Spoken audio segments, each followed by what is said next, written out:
Macy. I saw you. It's on.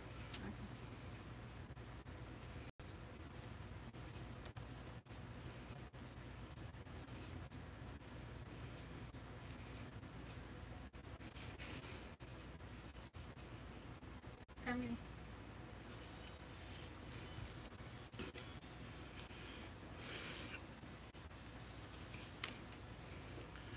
Woo! It's that time. It's time for the dopest sports show on radio to invade your airwaves. It's the Crush.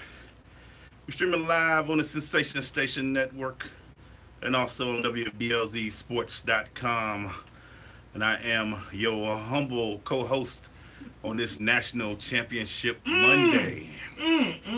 Atlanta is off the chain. Everybody's here. Everybody The here. president's here. Everybody's here. The Everybody. rain's here. Everybody's here. No snow, no ice storm. The wintry mix was all rain. Just a little chilly. Didn't see any of that. Didn't see no wintry.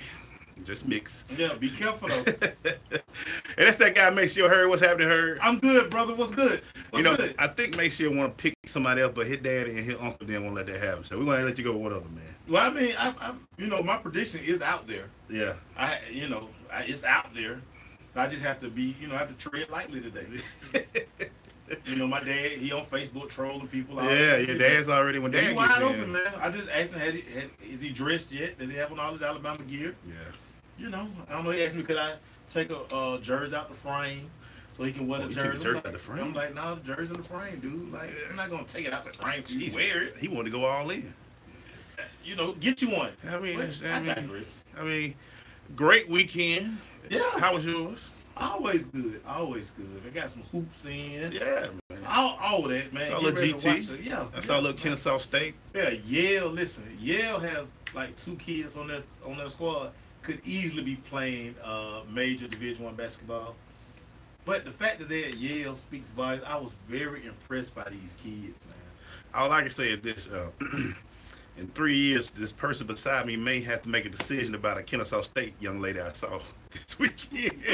A girl from, I don't know her name. I forget her name, actually. What's her name? She's at Mays. She's at Mays. Graduated from Mays. Yeah. But Nikki will tell us in a minute. she'll tell us in a minute. You but should know. I mean, you just covered the game. I wrote all of it down. I was just shaking. It was all exciting. She can steal. She can jump. She can run. Put that on the dream. Put that on. Kamari. Yeah. Hold on, I don't want to mess up her name. You're going to let me get check her name. But we'll find that out. But she was playing. I enjoyed the women's game. That game went down to the wire. Right. Kennesaw State against Lipscomb. Right. Then the Lipscomb guys had a guy score 43 points and 13 Man, rebounds. somebody dropped 43 on them? Al Skinner wasn't happy. That's tough. Did you ask Coach what happened? Yeah, I asked the coach. He say, he just outscored us. We got a phone call, Maceo. Hey, caller, what you crushing on? Hey, that's right, man. Well, Mike, you from Georgia Tech. I understand. So I let that go. You don't even like traveling 316, do you?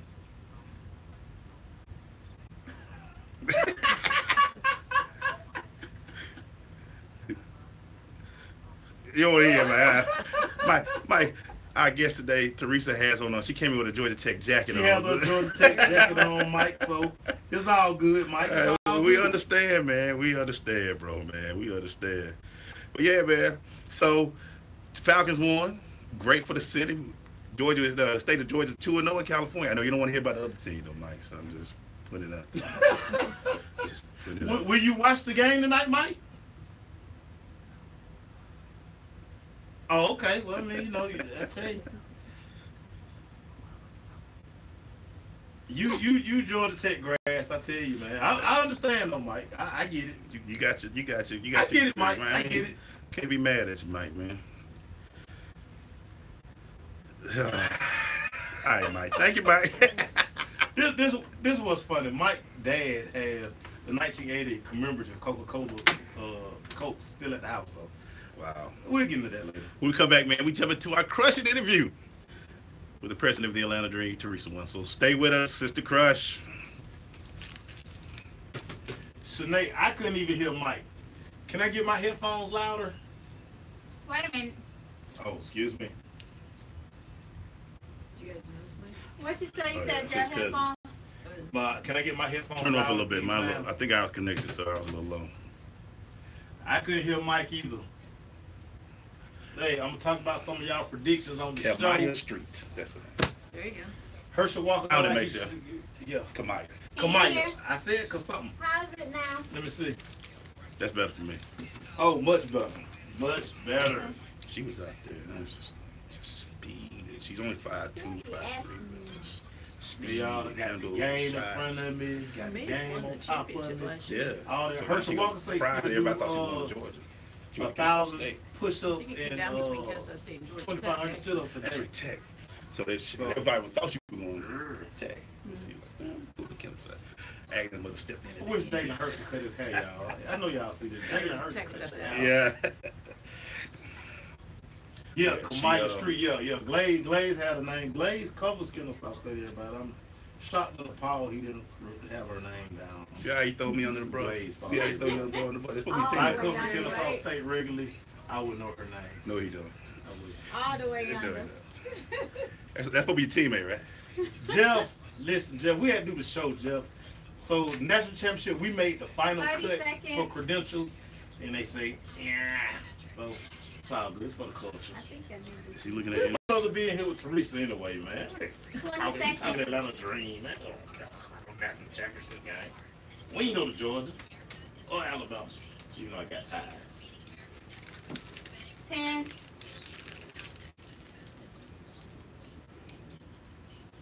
Coming back to interview music.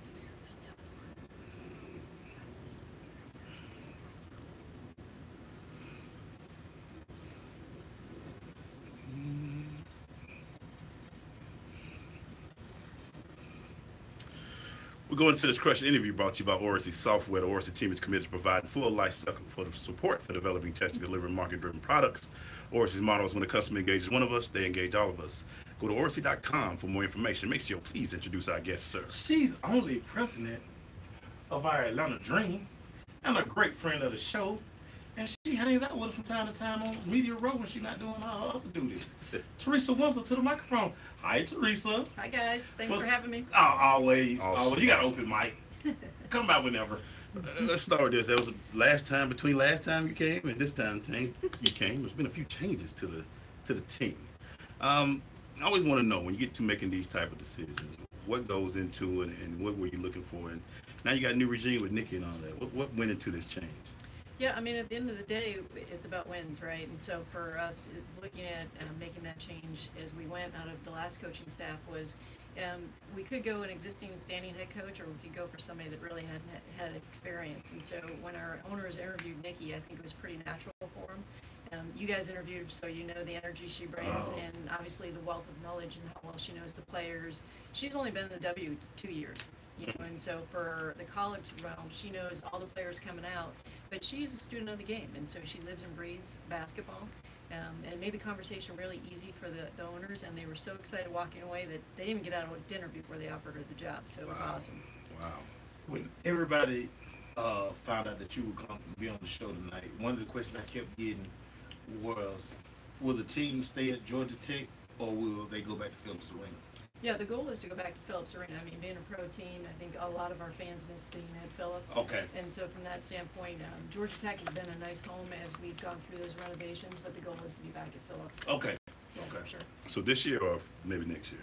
Well, no, it should be, the renovation should be done in 2019. So Right. we knew when we left, we'd be out for 2 seasons. For 2 seasons. Okay. So for 2 seasons, they got one more season at Georgia Tech, and then we go over to that. Speaking of which, when you bring in an energy like Nikki, and you're looking for what she's bringing, outside of the connection she has to the college game, her time in Connecticut, what could the city of Atlanta can they expect from Nikki? Yeah, you know, so I mean, when Kurt got hired at Connecticut and bringing Nikki in, I mean, those two are a great pair together. And so from understanding the difference between the college game and the pro game, I think is the adjustment that needed to be made. So they really did a great job as they look to take that on and understand how you have to prepare a little bit differently. Nikki is planning on moving in market, so she should be here 12 months out of the year, and she's got 3 kids of her own, so I think you're going to see her around quite a bit. Okay. And she really wants to make this home, and so this is something that for her is a great opportunity. Not having been a head coach, she knows she's prepared to do it, And I think Atlanta is ready for somebody with that type of experience and energy to really make their signature. When we were able to come hang out with you at your office and kind of see what you guys do, you wear so many hats. How do you juggle all of these activities that you have? You know, this is fun for me. So when I was at Georgia Tech, I oversaw 14 sports. And so having one sport that I really get to take everything that I've learned over my professional career and kind of meld it into this. And so, you know, I think a lot of people, a lot of other presidents have probably a little bit more streamlined. Mhm. But for me, I get to really diversify that. And so it's fun. I don't get bored in a given day. Certainly have to focus your energy, but it's been an interesting transition. I'm getting ready to start my third season, which is incredible to think how quickly it's gone. I haven't yet been with the Dream for 2 years, but it has been an amazing experience, and there's so much this team does to impact the city that people really just don't even recognize yet. Right. But I think with Nikki and then with the staff she's hired and with our new GM, Chris Bianco, that we're going to make some waves this year that people probably aren't expecting. And that was going to be my next question. Chris coming in as the GM of the team.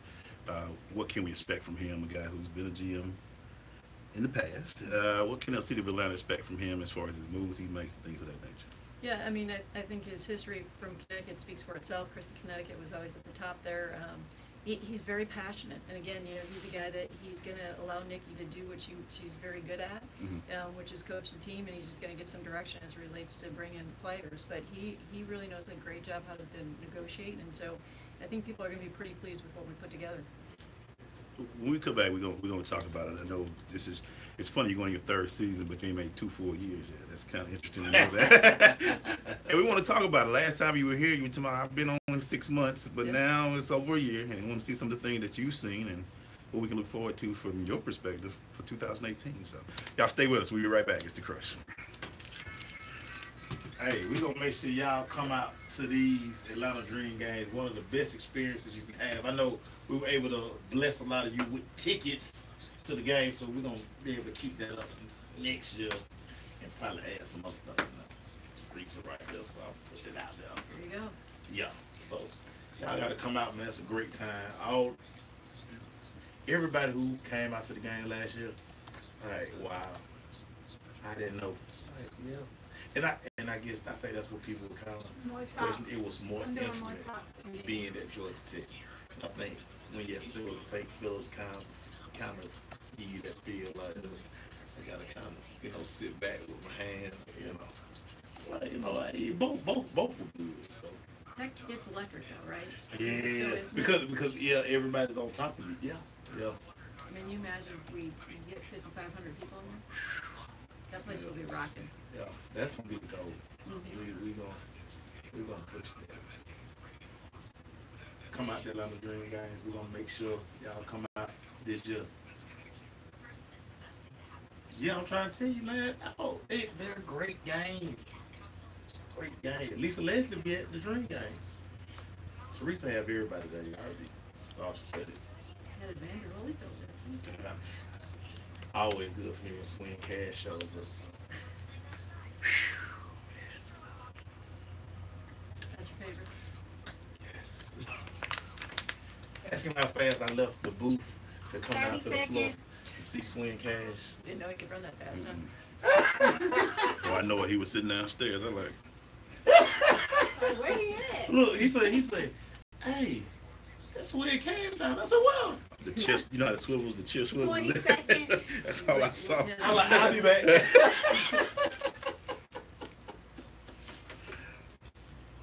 I'll be back. Coming back.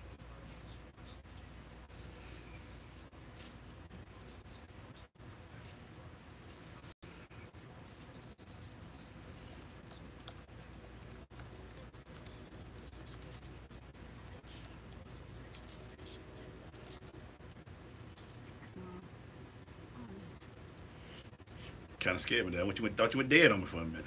Stop. We're back, man, in our Orsi Software Crushing interview with Theresa Wenzel of the Atlanta Dream, president of the Atlanta Dream. And I was just, before we left, I was just asking, when you came here first, I said, I've only been here 6 months. That was 1 season. Mm-hmm. So now you got 2 seasons, over a year. What has been the difference for you as the president of the Atlanta Dream? The biggest difference, I think, is seeing the transition from Phillips to Georgia Tech, and then, Angel sat out last year, so that was a challenge for us, but we've had a lot of changes internally, and I think that has caused for some people to be, like, what are you doing? And I think right now we have such great energy. The last 2 months since hiring Nikki has been awesome, and so I think we've done the lion's share of the work over the last year and a half, and now I think we're going to start seeing that pay off to a degree that people of Atlanta are going to be really proud of the Atlanta dream and really proud to be part of the fan base. Awesome. You guys do so much work in the community, and I know you're going to continue that. Talk about some of the things that you did in previous years that we're going to probably continue this year.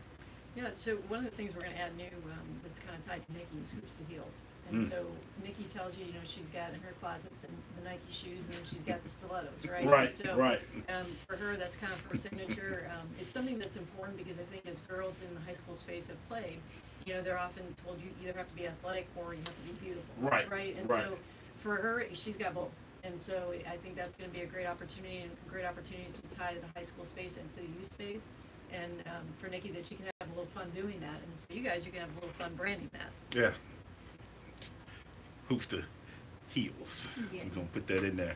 And real quickly, because what's funny is, and Nikki, we'll talk about this when we come to studio. So when we did do the interview, and when, so a lot of people, we post pictures, we do advertisements. So you had other people who went and hit Google. Wait a minute, hold on. We got a very nice looking coach. I was like, so I mean, hey, what can we say? It's a bonus, right? Yeah. and with that, we talked about some of the assistants she's hired so far, and getting those in, and we have we call the husband of the University of Georgia as a coach, and just bringing that experience with her. This staff that she's put in, how do you feel about the whole staff in general as coaching staff for next year? I'm really excited, and so she's really done a great job putting together a wealth of basketball knowledge and energy. And so, Darius obviously a connection to Georgia, but he's also got a connection to South Carolina. Yes, he does. And in addition to that, he's a dad of a daughter, right? And so for us, always helps. he's got the trifecta. Never hurts. And so that's been fun. And then she's also added Mike Peterson, who has a wealth of knowledge, former head coach at Wake Forest in North Texas. So, kudos to her and to Chris for putting that together, because I think with that, again, there's a nice combination. There's a nice talent pool there. And they're going to have fun. I mean, that's one of the biggest things that I think you guys have daily with what you do, but not everybody gets to have as much fun with their careers as you do. Right. I think you're going to see that from our staff, which then is going to flow over to the fans and to the players. Now, we made a trade last year that I think knocked us out of the draft this year. How strategic do we have to be in free agency and just making moves because we always want to improve the roster? Sure. Yeah, and so we're in free agency right now, right? And so Chris is probably the master of chess when it comes to free agency. Okay. And so while I've only known him for about 2 months, I've been really impressed with what he's done and, and kind of the vision and how he's collaborating with Nikki on that. So, while we lost that draft pick, obviously we need to be very strategic. And again, I think some people are going to be pleasantly surprised with what we have coming or what we're planning on having come. Okay. And so that hopefully is next time Chris is in market, you guys can have him on and talk about some of the behind the scenes with it. And we will probably jump into that. But I mean, looking for what the Dream has. I mean, you got 3 All-Stars coming back. Alasia, you got Tip, and you got our girl Liz, Erica. I mean Elizabeth. We also got freshman talent. We got one probably should have been Rookie of the Year. Sure, I agree with that. The rookie phenom, as I call her. Rookie of the Year. Yeah. Got all that coming back, and we still got the Angel outside question coming in. Atlanta Dream fans should be excited about this team. Yeah, I mean, again, I think we've weathered the storm, and I tell people this last year, is that we had the trifecta, right? We moved facilities, Angel didn't play, and people had parking issues, transportation issues, a little bit, uninspired by our previous staff. And I'm like, guys, that's all done, right? And so now we've got the perfect storm in the right way. And so if you can't get excited about this team, and then if we make a couple strategic changes, there's going to be a ton of talent on that bench. Yeah. And I think everybody recognized that last year we had a lot of talent on the bench, right? And our team was, I was very proud of how our players finished the season with 2 wins and 2 exciting wins after having, a tough 9-game streak there. But I see all good things to come. Now I can take a negative and turn it into positive with the best of them, but I'm really excited about the season and about what the players and the staff bring. we about to take us a quick break. Yeah, Sykes, we know you got a big Syracuse crew down here. So The Qs. the Q's is deep down here in Atlanta. We come back, man. We're gonna talk about things like that because we really want to pack this thing out next year. We think it's a great product. We We're gonna will talk about some things that we can do. So stay with us. It's the Crush. We gotta get Q in here too. You guys know Quentin Hillsman, the coach at Syracuse? Oh, we need to get him. We need to get him. So Hey, Q and I listen. work together at Siena. I don't know if Angel coming back yet. I don't know yet. We don't know. That's all season stuff. We ain't just for. We gotta work all that together. That's what our guy gonna come in. He gonna talk about. Solid dog. Yeah, we don't know. Maybe she get tired of selling ice cream. Ice cream might be hot though. You know what I'm saying? Maybe she can shoot hoops and Oh sell my ice cream at the same God. time. Because I never saw her sell the person, but it's her company, so we're working. Is Angel coming back? We working on shit. I don't know yet. We're getting there. Oh my gosh.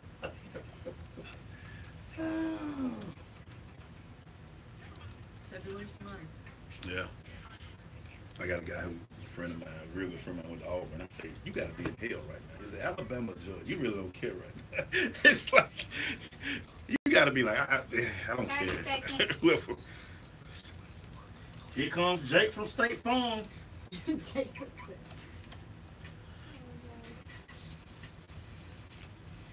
20 seconds.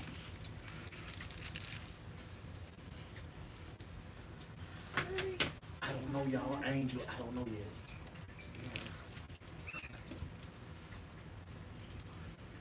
Come back.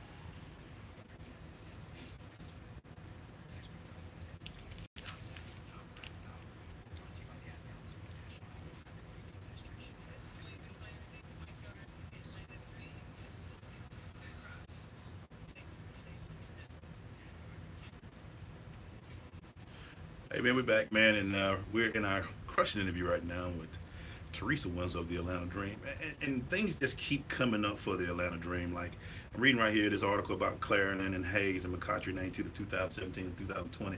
I mean, just great.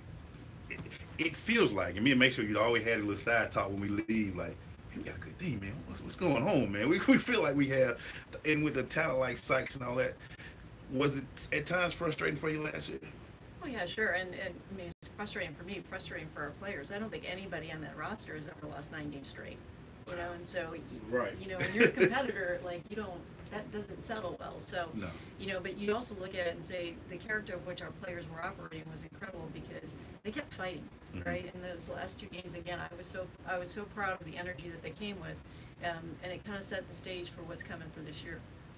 Now, Theresa, I have this theory because the NBA and WNBA are partners. Because we giving so many like retarded dollars to some guys who don't deserve it. Let's put a pool together where we can give these young ladies extra pay so they don't have to go overseas. Because I think the more we keep them here, the more they can be in the community, focus on the good work that they do.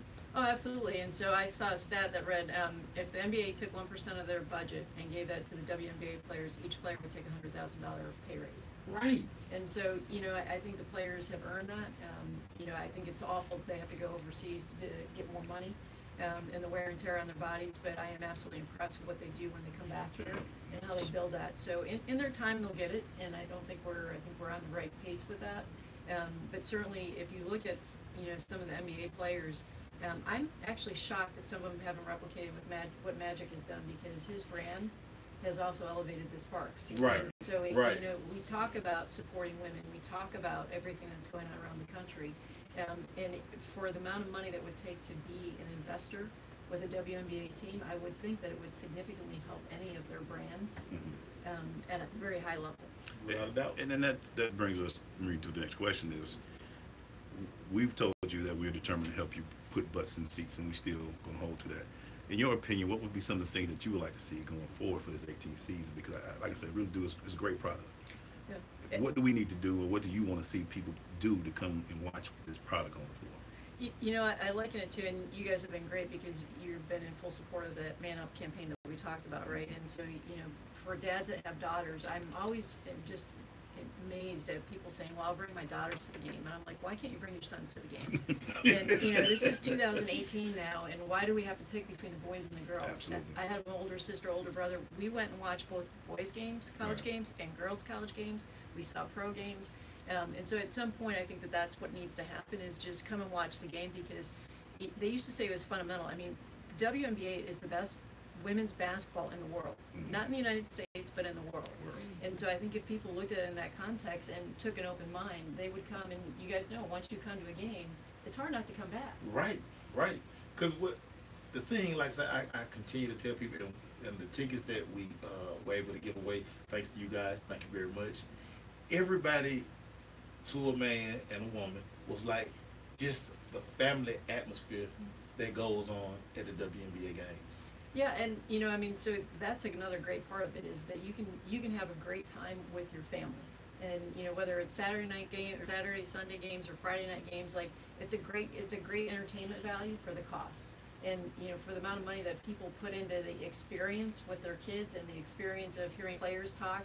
You know, you referenced before how much our players are in the community. Is that what other pro team can you have that type of exposure to Right. players? You don't. Right, You and don't. again, our players are so dynamic and so appreciative of the opportunity that I think for parents and for aunts, uncles, like it's just a great opportunity, and you know, even for millennials, is hey, they're your age, Right. you know, and right. so how many people can come up and talk to a pro player? It's a big thing. I mean, approachable, fun. I mean, everything is there. And when we come back, I want to talk to you about a little bit thing about the movement and how do you keep contact with those players overseas? Yeah, so it's funny because Leisha, about an hour before I was coming here, said, "Hey T, you know, let's catch up." And so, Yeah. I probably haven't done as good of a job in the last couple months because we've been busy with other things. But yeah, I try to because you know our players are so important to us, and you know it's true of any business. People don't care how much you know until they know how much you care. And we'll be right back. That is so true. Yeah, he should cut his hair. I don't know what that is. That is so true. Because I always look at it when, you know, like we reach out to Elizabeth, and then I reach out and just start. Just people want to know because we don't see you till May. Right. Think about how, I mean, while they all have their network, Right. is you're in a foreign country, Right. Yeah. you know, and so there's only so many hours that you can entertain yourself doing whatever it is that you do. Right. You just want to shoot all the time. Net, You go back to the- Netflix don't cut it. Yeah. All day, every day. We watch it with so many series. We got hey man. Well, and they're still, I mean, a lot of them are so young, Yeah. you know, and so imagine being away for Christmas for New Year's. Then I had to see like Taraji finally retires. Yeah. It took forever. You know, she had to play a while overseas to say, all right, I'm comfortable. Let me break it all down and I play. just like the ridiculous of the contracts thing. Like everybody, y'all won't miss that, and let's make sure we allow these ladies to stay home. I don't need to be over there, like say, 3 months out the year. Well, and while I mean, they're young, but imagine the wear and tear on their bodies. Right. Like, you're never in your own bed. Right. And that's the worst feeling in the world. I mean, they don't recognize it now, but as they get older, But and it's funny because you have like when you guys started training camp last year, and you got Tiffany who's 30 fresh out of seconds. plane at practice and like her suitcases. Yeah. She wasn't happy, but Yeah, you know, all my stuff in my suitcase. got good credit though. She came in here like, "No, thank you. We know you had no luggage, but 15 seconds.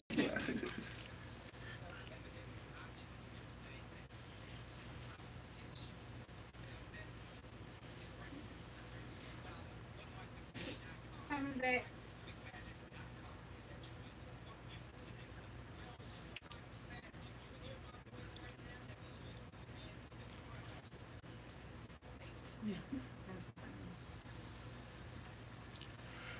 yeah, that was a good mix. Quiet. We just got that mix in there. We're back, man. We're doing our Crush interview right now with Theresa Wenzel. And Theresa, I know the hot things going on right now is Oprah's speech last night. Yeah. Did you get a chance to see it, and what were your thoughts on it? Being a woman of power yourself, I say. You know, I saw it when it was on, and I've watched it several times thereafter, and I thought it was absolutely awesome. And you know, you look at her, and she is so incredibly articulate and so elegant with what she said, and so pointed. And it's like everybody just listen, right? And now that you've listened, now act on it, and act on it in a very positive way. I mean, it's just one of those things. She hit so many things. Her recognition of who she was and what this did for us, and the Me Too movement, the All Blacks and all that. Just, you know, everybody not talking about 2020 Oprah and all that. Just so many things. But for young women to see and to hear and to be a part, you being one that's trying to drive and let them see positive influences, what do you think that did for them last night? I thought it was awesome, you know, and it made me step back and say, okay, 1964 was Sidney Poitier, and now it's 2018, and Oprah's the first. First of all, that's shameful. It took so long, right? But from a standpoint of, it is about girls being able to see that you can do it. And, you know, I've seen more parts of Atlanta in the 2 seasons I've been with the Atlanta Dream, comparatively to the 10 previous when I was with Georgia Tech. And I'm like, if people don't understand how much this team means to this city and to every young girl, then they're really missing something, because you see the girls, and you know, and the boys, but the girls walk up and see these athletes and the ability to be like that. And you know, Elizabeth is a great role model. She's going to go to med school when she's done playing. Wow.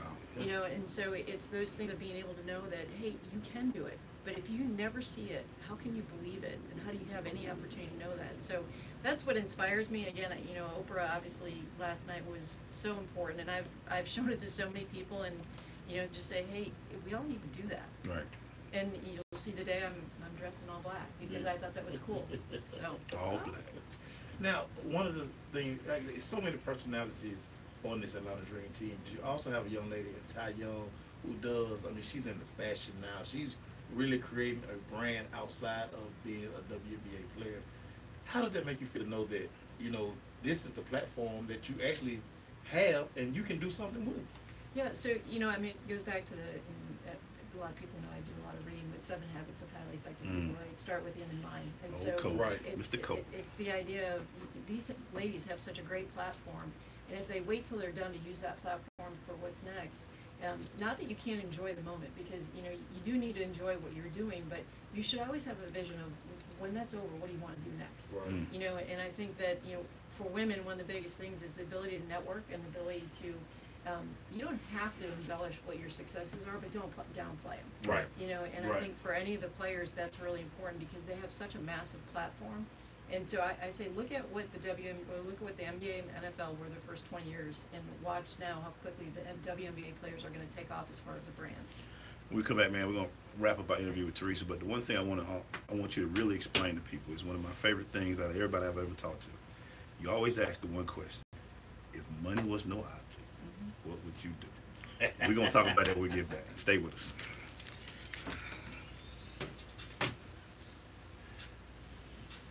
Missed field goal by Alabama. I always After tell penalty. people that I say there's just one quote that I always hear that Theresa says: money was no object, what would you do? Yeah. Yeah, okay, you know, start writing. If I do this, this, and this. But but I said, what be so crazy is, like, you talk about a night. Yeah, okay, I'm gonna take a family of 4 to the house game. First, I'm gonna take a family of 4 to the Dream game. You're gonna be able to do more at a Dream game. Matter of fact, you're gonna rethink that taking the family of 4 to the house game. Like, okay, me and somebody else are gonna go, and we're gonna eat before we get done. Yeah, like you should go to nicest restaurants in Atlanta and still not spend money. Yeah, that's right. Absolutely. Right, these are the chop house. And like I say, it was so good. Like for a lot of listeners who won tickets or who gave tickets to or whatever, it was like, because they're never gonna be able to sit that close at any game. And again, like I said, you know, no telling who shows up at a Dream. I mean, this is Atlanta. Oh yeah. I don't know who's gonna decide to show up, because I think one of the nights that Dwight was there, a couple of listeners who won tickets were able to, you know, get pictures with Dwight. You can go to a house game and get no picture with Dwight. Dwight, one ain't paying no attention because the game when he trying to go out the tunnel and they go. So I said that's just one of the things that I'm like, No problem on cleaning that. well, the experience, like you want to read, you just not gonna get a real experience. Like this nigga at the national championship game. The average Joe can't go to this game. Cause you can't afford it. There's no way. You're Keep going it into your ticket, savings. 1500. Right, like, oh, let me go to loan out the 401k to go see the national championship game. I'm gonna watch this on TV. One thing, But you want the experience of going. I look at my dad. I was lucky enough where like he wanted to make sure 30 seconds. we got the experience, like so he took me to the Super Bowl. I went to 2 Super Bowls. We couldn't go today. What the price of it? No. 15 seconds.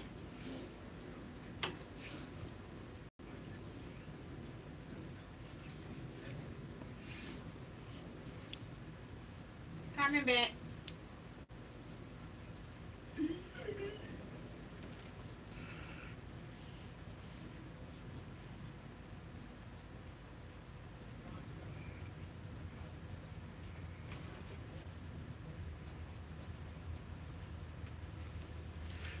We're back. Still in our crushing interview with Theresa Wenzel. And like I said, we've known you from over a year now. And one of the things you keep throwing at us when we have meetings and we talk with you is this phrase that I keep kind of sticking. If money was no object, tell people where that came from for you and why you always offer that advice to people. Yeah, so I was very much the realist growing up, and so my parents, as I was going through college, kept asking me that question because I didn't know what I wanted to do with my future, and I came from rather humble beginnings, and so it was always, I want to wear suits and make money, and they're like, well, what does that mean to you? And so the question that came back, and my father asked a ton of questions, is always, well, if money wasn't an issue, what do you want to wake up and do every day? And I go, well, that's just totally unrealistic. Like, you need to make money. And so I got asked it so many times that then I was like, well, what if that's really true? Right. What if you can do that? And so as I got that finance degree from Marquette and I was going to go work in Chicago, I ended up going back to Buffalo because my mom got sick, and I started working in a sporting goods store and in a fitness club. And then I started coaching high school. And so as I started coaching, and I did not have a great college experience, so I was like completely done with basketball. I didn't want to work out, didn't want to do anything. And so then I started, as I was coaching, I was like, well, I think this is what he means, you know, Right. because there was no work associated with it. It was fun. Right. And so then I started working part-time jobs so that I could coach, and then I got a head coaching job with high school, and then I went on college coaching.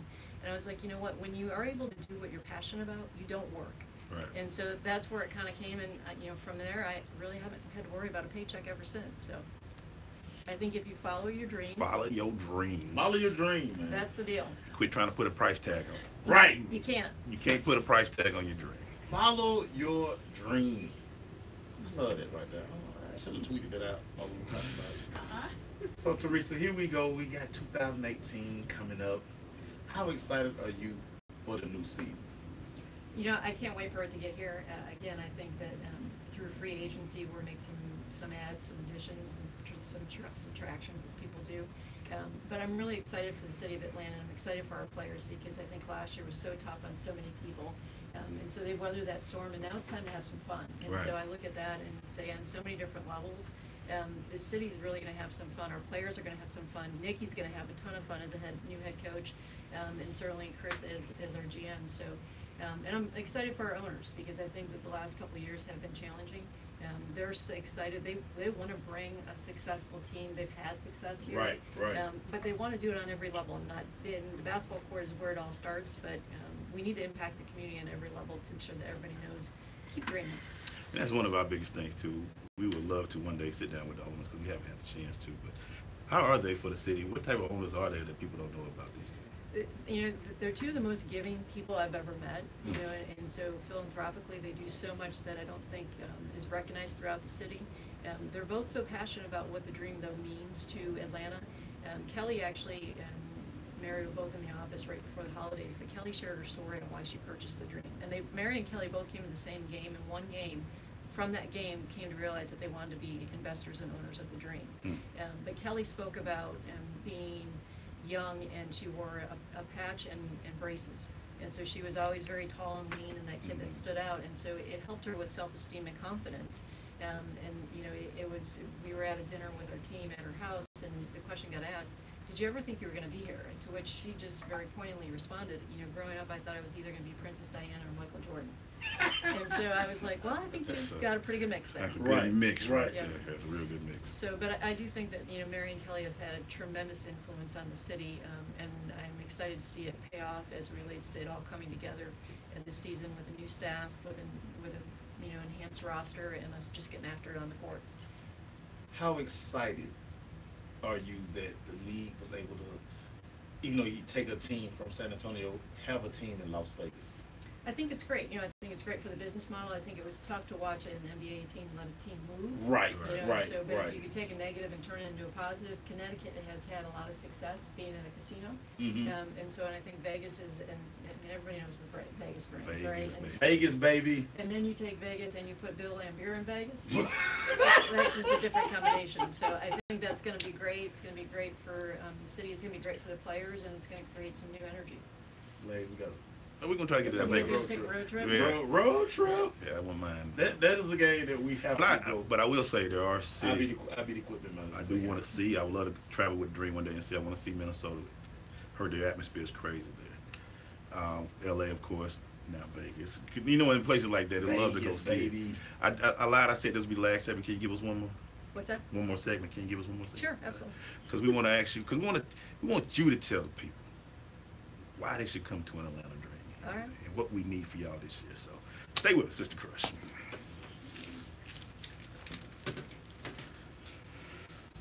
I got to see the game at Minnesota this year. Yeah. That is an They say they come in Okay. early, they sit, they You get ready to go. But, Actually, YouTube, Facebook is back on. Okay. yeah, so, I just see, like, for the championship games, it's just the crowds and all that. It's just, That Vegas gonna be that's gonna be nice. Did you get to interview Bill when he was there? I did. Yeah. So I hadn't really got to know him, be around him until the board of directors meeting. And he's a funny man.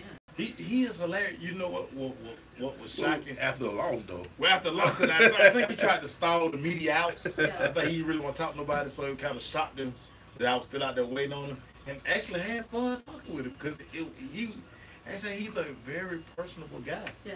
Because nothing like because I hated him growing up because he come in Atlanta just beat up on the Hawks all the time. Right. But talking to him, I was like, he really he gets the women's part of this, and that's one thing he kept saying. Like, listen, I'd rather coach these ladies before I coach arrogant, big head guys. And I was like, you know what? And I didn't expect those kind of work, because we just had this image of Bill Laimbeer, bad boy, throwing elbow, just a nasty guy. But he was hilarious. So with the board of directors meetings now, it's fun because Cheryl and Bill work together, Mm. and then you got Kurt and Nikki going back and forth, and so the playfulness in the meetings is awesome. And you get those four going, and then a couple of the other coaches, and it's like, okay, now you can have some fun. Who took over from New York?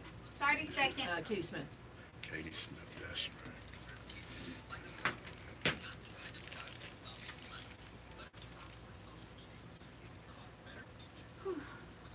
15.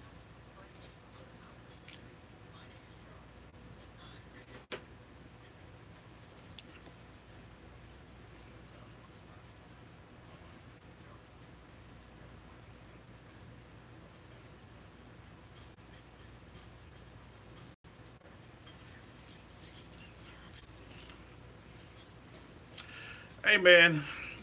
Thank you guys for sticking with us. We know y'all got one eye on and one listening to us and all that good stuff. And we thank you because we are ready for the season. We year round dream around here, so y'all need to know that. But tell the people out there what they can look forward to. I know we're in free agency, but I know we got 3 All-Stars, a great rookie, a great Olympian, all that's coming back, we hope. But just what to look forward to in 2018. Well, I mean, you just rattled it off, right? And so the roster's full, and there's so much energy, so much excitement, and they have learned to play really well together. And so from a team standpoint, I think that you're going to see a very cohesive unit that's just going to get after it both offensively and defensively. Nikki's very feisty, and so you're going to have a ton of energy on the sideline, and that's going to flow through the players onto the court. And I think that as you look at it, it's going to be the most excitement and energy that the Dream has probably seen in the history of the program. And so it's something really cool to be part of. You know, I tell people I'm kind of the one that under promises and over delivers. But I am really excited, and I'm not one that has the high energy, but the last 2 months have been a ton of fun, and so that's something that I can't wait to share with the people of Atlanta and with our Dream Elite, because I know that they've been waiting for that. I've heard from a lot of them, and you know, what I think they've come to realize is I listen and then I act. I'm not one of many words when it comes to that, but I'm going to get things done. And so it's been fun because now Nikki can bring the energy and she can have the fun, and for staff, and that's going to be really just seen through the players and through their energy on the court, and then what's going to convert is to wins. And so there you're going to have it. Wins. I have a funny feeling that this season you're not going to log as many miles on your Fitbit as last year. you would go from your seat, media booth, you're in the concourse. I have a funny feeling you're going to kind of relax. Make sure they like, Yeah. we had Theresa. What she was right. She was. And she's sitting up here with us. So, you know, I mean, that's funny because we're going to do a piece where not where in the arena is Theresa, but where in the world is Nikki? Where in Atlanta is Nikki, because we're going to have her going all over the place. But, yeah, I mean, I put a lot of miles on, and that's been fun. But it's really important that we get to know our Dream Elite, and we get excited. And I appreciate the support, because I know that it hasn't been a couple of easy years for them, that transition.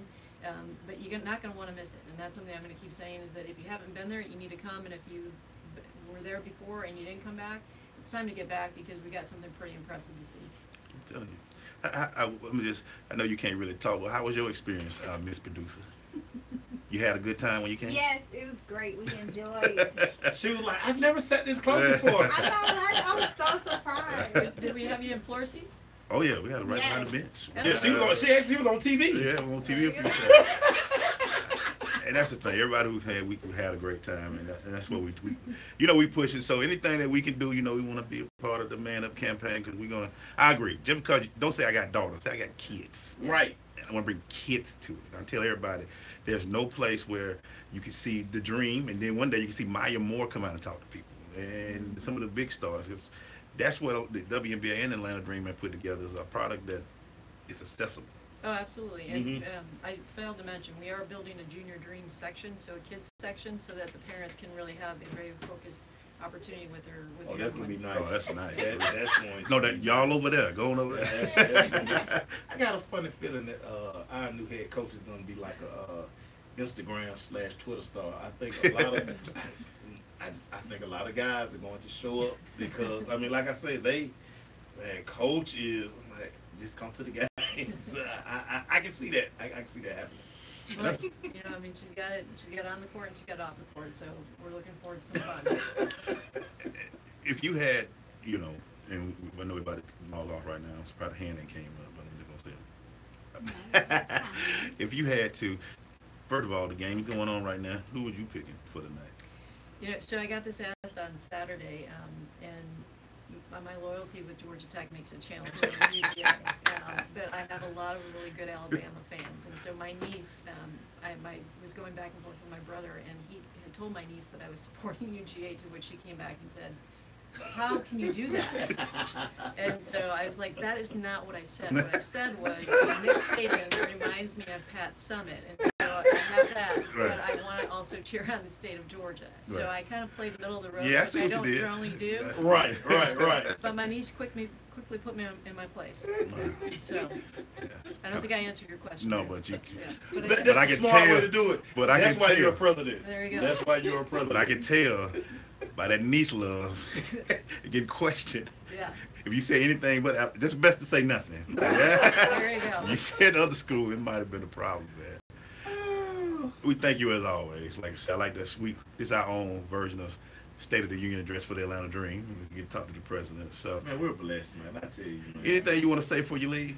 No, I just want to say that I appreciate you guys, and I've seen you over the last year, and I told you this, is that I believe in you. I think that you guys have got the best to come in 2018, and we look forward to working with you. We thank you so much. We got to take us a photo, guys. When we come back, it's the Rundown Town. Stay with us. It's Crush. All right, you got 4 cameras over there, man. Now, here you go. You going to put it over there? I got to turn on YouTube. Oh, but just put it on the other thing. I don't have Never mind. I just put it right here. Yeah, see, trying to be different over there. Funny. Jeez, guy. Standing, sitting, what are we doing? Great Stand right job. for this. Jeez, guy. Man, this guy, man. She ain't changed up everything, Leah. How many camera pictures we took over here? I know, But last time we took the picture over Look there. my camera. but normally Thank you, he producer. probably just chipped in at the time. Did I ask you to, did we ask you to chime See how in? they do me? There you go. Did we ask you to chime in? Hey, what you heard? Did you hear it? You were here? Are you getting the photo too? Oh, No. yeah. They 10 count.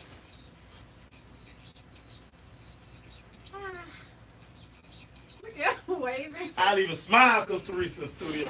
I don't smile for no pictures. We walked to the door, Teresa. Thank you so much. Thanks, guys. I appreciate it. Thank you, Teresa. We'll get the other guys in here for you. Oh yeah, we're gonna line them up. And we got our all black on. Yeah. You send I that know. That's Yeah, what I we said. look like we paid attention. Yeah, like we was watching last We look like night. we paid attention. Everybody to get me? that. Good. Thank you, buddy. Teresa. All right, Thank have a you. good one. I know, right? Look like we paid attention. Okay. Good seeing you again. All right, nice meeting you. She's a sweetheart. She's wonderful. Y'all be putting me on punishment over here. She's like, you gonna get in the picture? They ain't gonna let me. But by the time you come from around there, I know, knock all his stuff not, over. If his wasn't plugged up right there, then I would have. Don't worry, I'm gonna start making me a path. I'm gonna be like, look, I need a half a table. I need a cut through right there. Oh my gosh. Or something. We're gonna condense this, cause I already said we don't need these big monitors right here. We're gonna make it a little small ones. One of them ugly gang look like a defensive game. Georgia ain't running the ball. Yeah, I did see some passes. This was Michelle first carry. I know I brought my son to the game. Well, that boy was smiling up, son. Yeah, 30 seconds. Both of them enjoyed it. And you didn't bring, did you? You never brought the daughters? Not the oldest one, youngest one. No, okay.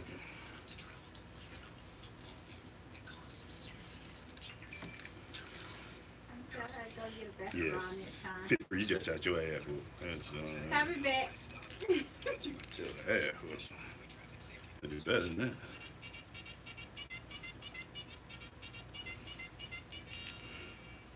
Man, we're going to this crush rundown where we roll through those stories that may not quite make the big show, but we're going to talk about it in a minute. Make sure start us off, Well, man. first of all, I want to give a shout out to my guy Jamal Reynolds, who is the best meat smoker in the world. Like, I'm about to bring you some of this smoked chicken, some of this stuff that he does. He gets busy on the grill, man. Yeah, man. We got to see grill So masters. I gotta make sure I bring you a piece of that chicken glaze so you can approve of this also. Bro, we got to get some of that, man. Shout out to how I got Jamal You Reynolds. see how you do it?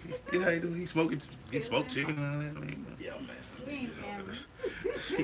he stop smoked chicken. What you got, man? So, man, my first story, which is comedy. Johnny Manziel That is coming. is giving the Canadian Football League a deadline Was that a mandate? on when to sign him. Johnny. Who is you? So if they don't decide to sign you, where you going, arena? Because you're not going back to the NFL. No, nobody wants you.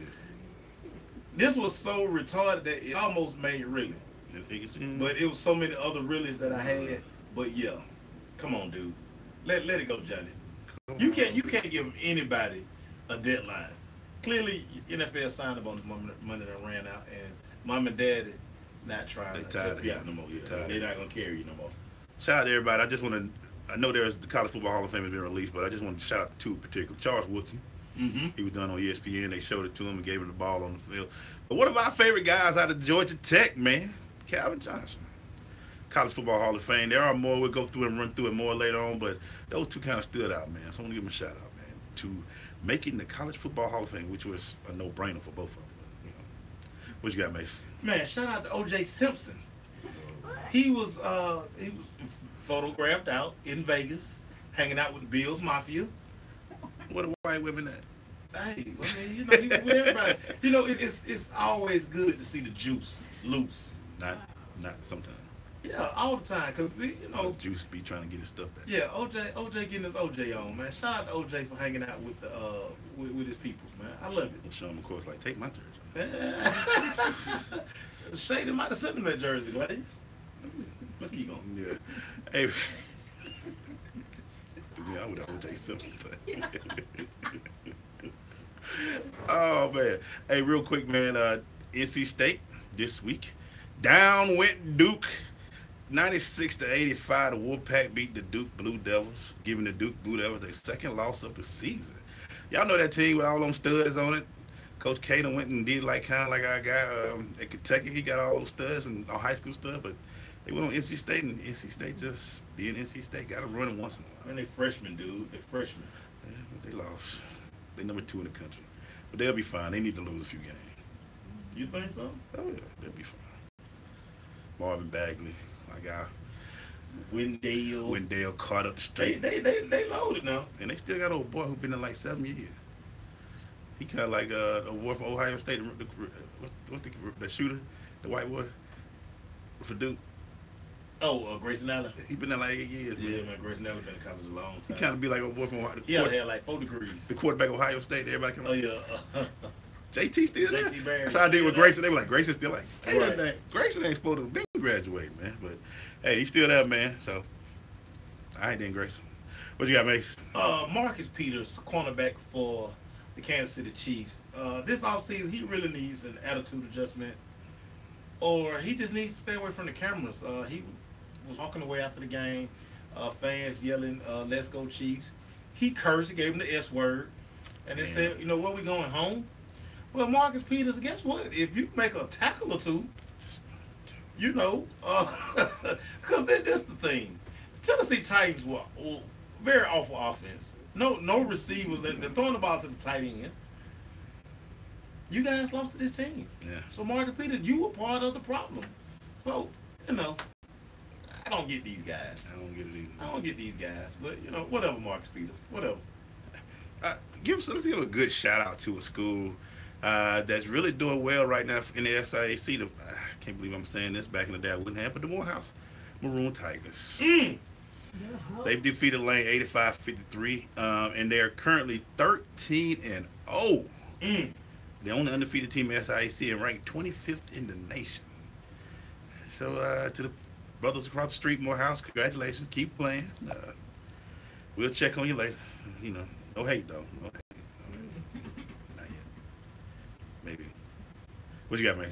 Shout out to Kyrie Irving. He decided he's gonna finance the renovations for his high school.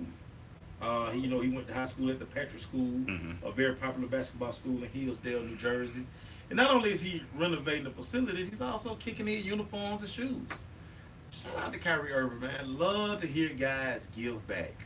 I love it. That's what you need to do. I love it. Do that thing, man. Do that thing. Hey, man, we're still going through, and what me and Mace Show are going to do today, too, I didn't tell him, but first quarter, we're going to break down because we do be sneaky. Y'all know we do multiple things here. Right. We do multiple things here, but what's been interesting is that, yes, Mr. President is down here, and traffic was terrible. I'll tell you what, Mace Show. You know what? You're right. I got to remember that. When certain presidents come in, they go to Dobbins Air Force. Right. So I always remember, Democrats flying to Hartsfield, Republicans flying to Dobbins. So I was like this, I ride, and I said, why traffic just stopped? There's no traffic. School is out. Right. But then I find out, Mr. President was here.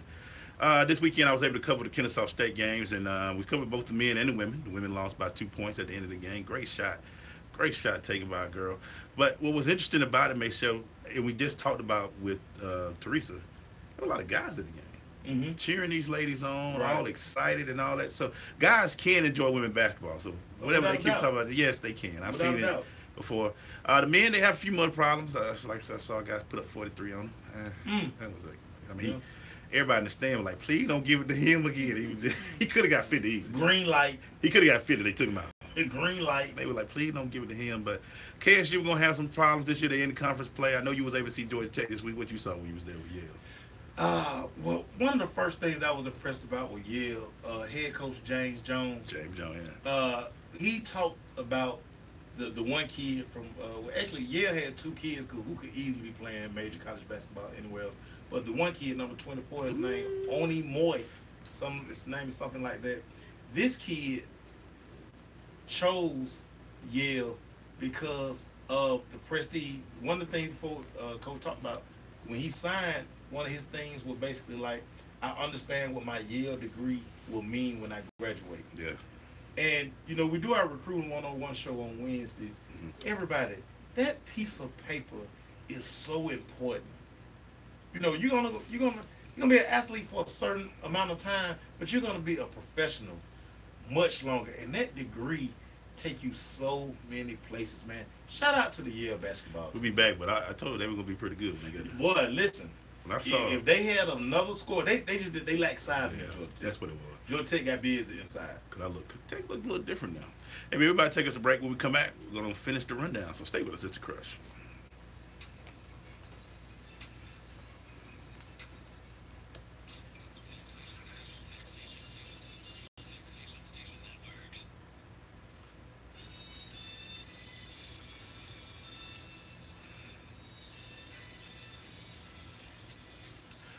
We're going into the second hour of the show, and I'm going to introduce you, Maceo, to our new sponsor. Introduce me. The Phoenix Senior Living Group. Okay. When it comes to your loved one, everything matters, and it matters to us.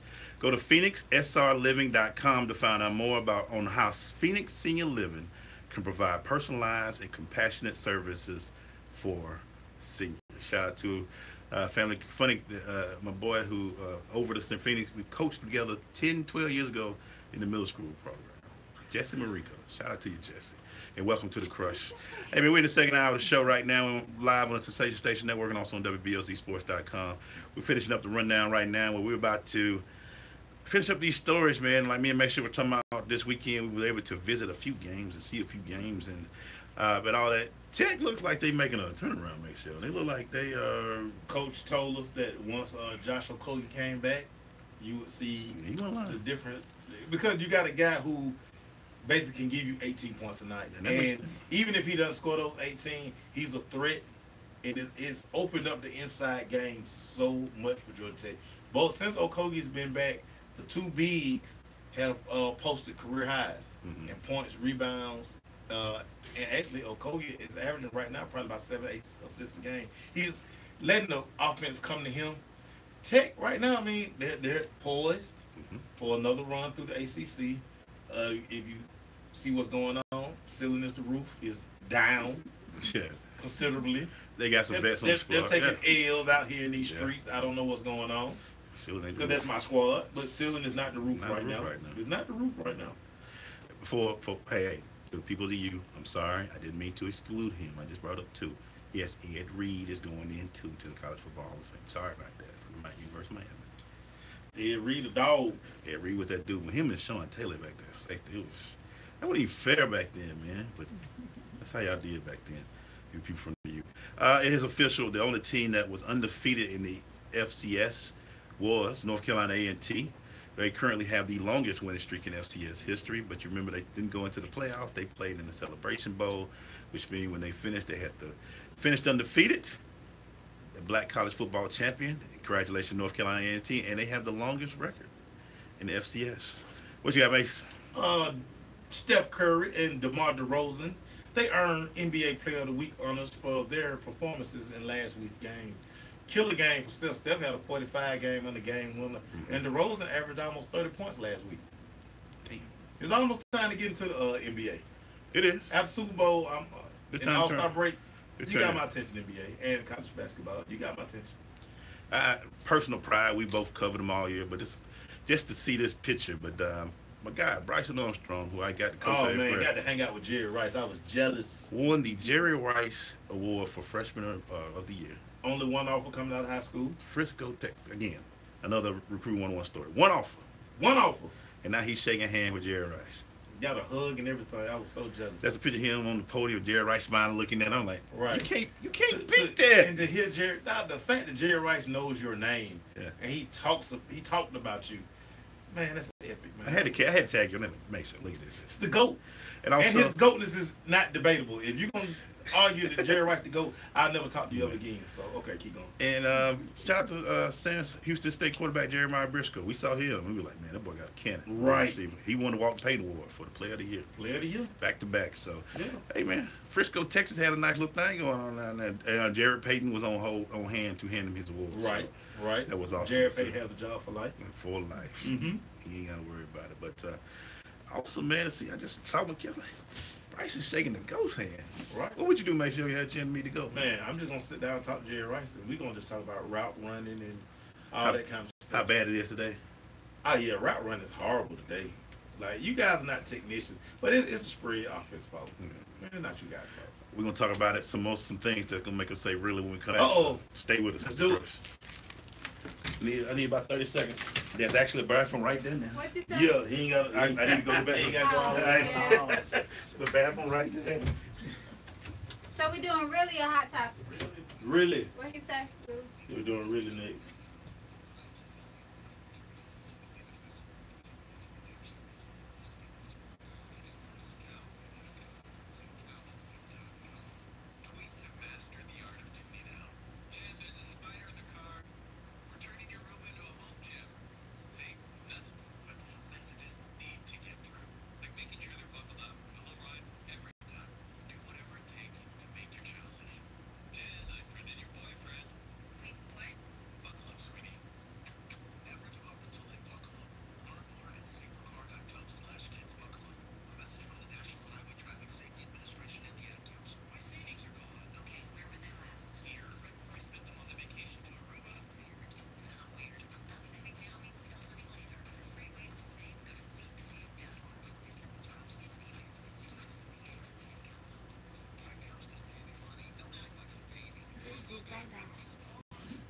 It's bad when you know all the commercials you start. Yeah, I know, right?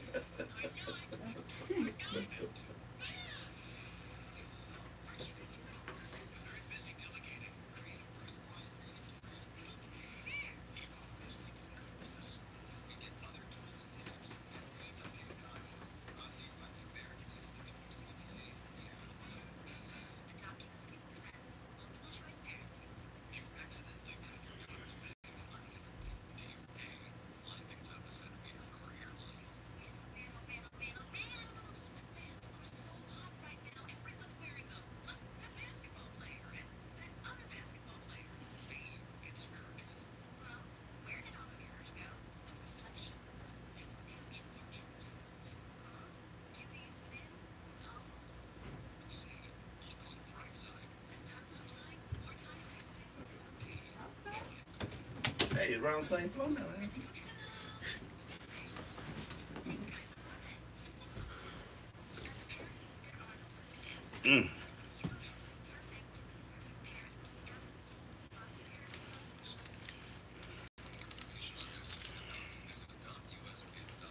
I'm back. Will do.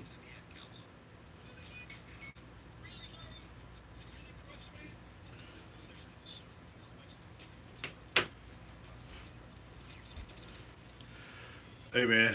Well, we got to give y'all some. Some of y'all out there tripping still.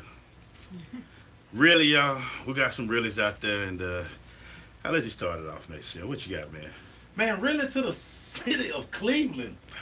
You guys really threw a parade for an 0-16 team. Now, listen, I get it. Yeah, we get it. Die-hard fans, Right. but a parade for an 0-16 team. And to have people actually come out for the parade, floats, cars decorated. Yeah.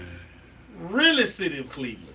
I mean, that's what y'all Really? Y'all gonna go out like that, Like, Cleveland? really? I mean, that's how y'all gonna go out Cleveland? Yeah. Yeah. Jacksonville, I know y'all won, but really, Blake Bortles, some of them throws yesterday, man, were pretty awful. I mean, The guy threw for 87 yards in a win. you won, He threw for 87 yards in a win. but that ain't gonna fly in Pittsburgh. We've asked all year how they won, Maceo, and I guess it's running game and defense, because your defense is stout. Defense is stout. You know, Maceo still want to jump out the building for Jalen Ramsey. Jalen Ramsey a dog. But 87 yards, man. Yeah. And they showed him who else have done this. There's not a few quarterbacks that did it. Yeah. I just hope y'all get this together, Jacksonville, before Pittsburgh, because it might get ugly up there. Yeah. It's going to be cold. It ain't going to be no sunny. It's going to be cold up there. It's going to be gloomy. Yes. But you won, though. Hey, that's right. That's all. That's a count, right, Mason? Mm-hmm. Hey. Really, though. What you got, Mason? So we're going to stay with this game. Really, Nate Peterman. Listen, Tyrod gets hurt. You come into the game. Now, I know you don't get any reps during the week, but I know it's one thing they've said all week at practice. Don't throw at 20. Don't throw that way. Don't throw over there. I don't care how you think. That's the one area we don't throw in. And with the game on the line, what do? You throw at 20. Really, Nate Peterman? Really? He's only quietly the best corner in the NFL. You gonna throw over there? Yeah. At all places. With the game on the line? Your first time on the field, that's where you gonna throw. That's where you throwing the ball. Yeah, you deserve that interception. Really, Nate Peterman? I don't understand it. You know what? I gotta do a double really in one. Carolina front office and Funches. This was the best y'all could do at receiving when y'all were doing these drafts. Oh my God. Y'all have given Cam no weapons anywhere. No weapons. I used to be like, well, Cam talking. No, Cam, that's why he dressed like that, because he had to keep himself calm. Y'all dog here dressed. You ain't seen what he had to see every day. You might lose your mind if you have to throw the Funches and you throw a pass in the end zone. He's 6'5", and he just let the ball fall in front of him. He makes no attempt at the ball. He could have jumped in front. He could have jumped everybody. Even the DB was like, dog, we thought you had. He makes zero attempt. I mean, Greg trying to do it, but Greg's hurt. I mean, I blame the Carolina Panthers front office, Maceo. I do too. That's the best receiver. You trade Benjamin saying we can do better. Really? And Benjamin, we saw what you did at Buffalo. That wasn't good either. But that's what I got, Maceo. That's what I got, man. What else you got, man? Stand with that. Really, NFL concussion protocol. Yeah. You mean to tell me that you diagnosed Cam that fast? In 2 seconds. Dude, They did. Cam was concussed. He was knocked out. Without a doubt, with no doubt about it. But y'all still find a way for him to finish the game. Really, NFL concussion protocol, y'all don't care. Y'all don't care. Mystery with that. And before I do it, gotta be careful. But I'm gonna really the photos out of network. You're gonna take LeVar Ball's word and post it and say he's the one that said that the locker room is being lost in LA. And y'all gonna run with it. That's y'all reliable source now. Irresponsible report. And then y'all gonna get mad because everybody else is like, that's irresponsible. It is irresponsible. Really. When we come back, man, we ain't make sure about to jump into this. Right now, Georgia's up 3-0. Let's go. Stay with us, Sister Crush. Ooh, they doing defense getting nasty, but they are. Okay, this is what I got to say. I'm trying to understand. What was Alabama offense going to come from? You ain't running on Georgia. Not a good offense. You got to return that, Nicole. You got to return that.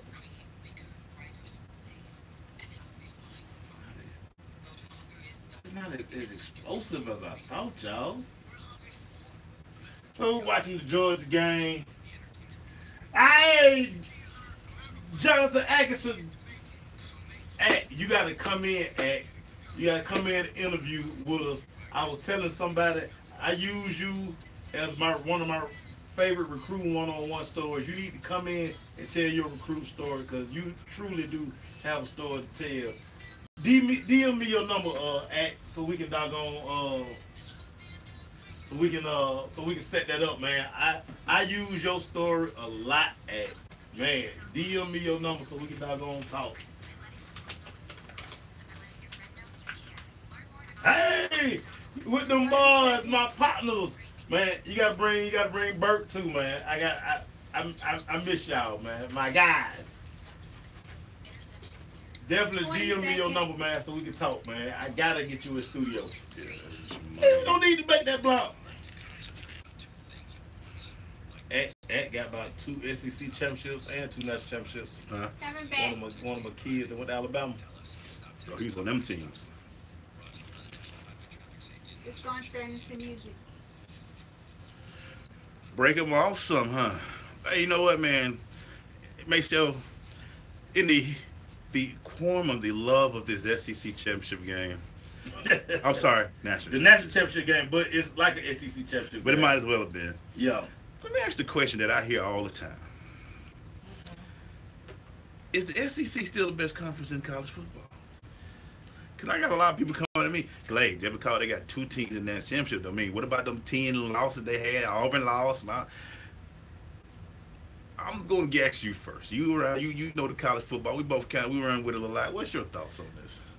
It's always going to be a great debate about it. We can only judge what's on the field. Right. Right now, it's 2 SEC schools that are playing for the national championship. Right. You would have to say yes. Yeah. Everything is settled on the field. Ain't that what they say? Everything is settled on the field. And when we start talking about, well, this squad, and listen, win. Win your games. You know, I know our guy, he always feels some kind of way, but, don't go to Iowa and get 55 hung on you. You know, UCF, you're giving yourself national titles. You have to understand the new landscape of college football. Teams are not going to schedule you in fear of you might beat them and you might knock them out of contention for a national championship.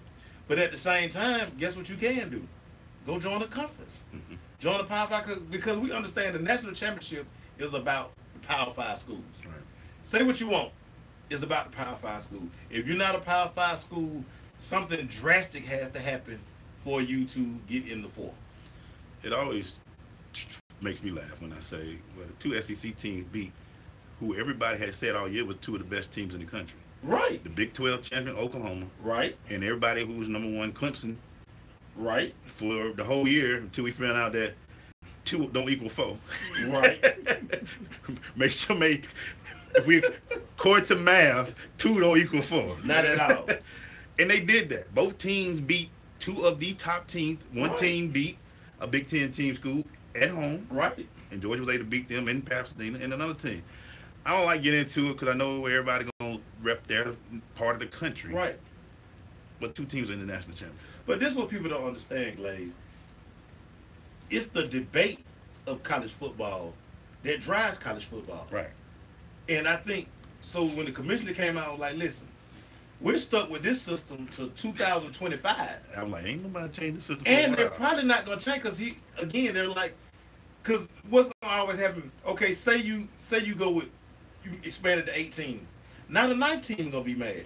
Then you're going to want to go from 8 to 12. And what college football has done for over 100 years, these bowl games are they're not going away. Very entrenched in the college football. This is how they make money, everybody. This thing is all about dollars and cents. Never get that twisted. It don't make no sense to have 8 teams. And me and Mason always talk about getting your degree, but when tickets are going $1,500 below, right? Who buying those? It's not the students. No. College football is making a killing.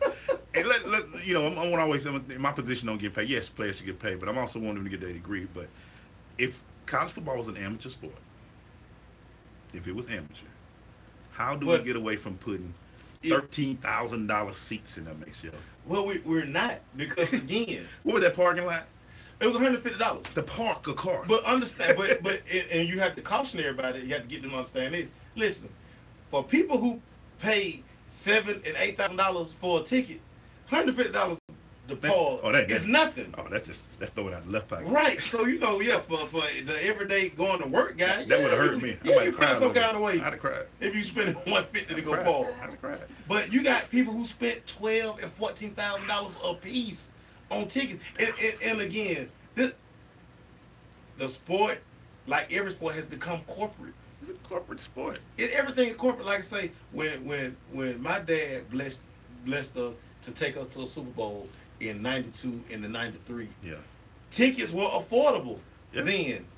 You can't go to a Super Bowl. We think those were high then. Like, and they were, right. How much for a ticket? Man, right. So you look at, it wasn't as corporate as it is today.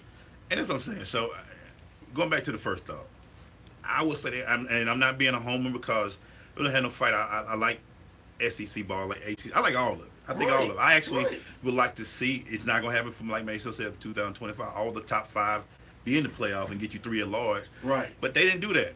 And they're not going to do it. They make more money off of y'all getting mad. Right. Because it's, again, you talking about it all off season. Oh, yeah. It's what's going to drive the sport. So now, but see, for me, if you expand it, then the regular season kind of doesn't count. Because really and truly, the regular season is really like a playoff. We're going to talk about that because that was the argument for not doing the playoff. Yeah, right. We come back, man. Georgia's 3-0. We it's a fight, y'all. If y'all didn't think there was gonna be a defensive fight, it wasn't gonna be Oklahoma. Nah, it wasn't that kind. Not that kind of game. This will get your gloves together and fight. We'll be right back. Stay with us. They tried to run a run pass option with boy. What you say? I'm just leaning to the game. They tried to run. Tried to keep it. They were like Alabama, like, man, we fast.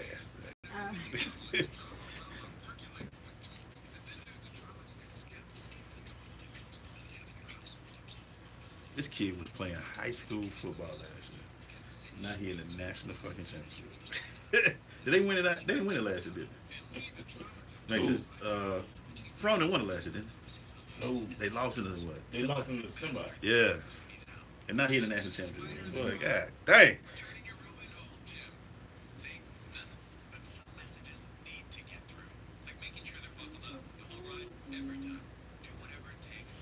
Do something with the ball, big boy. Well, he'd be running out of bounds. No, that's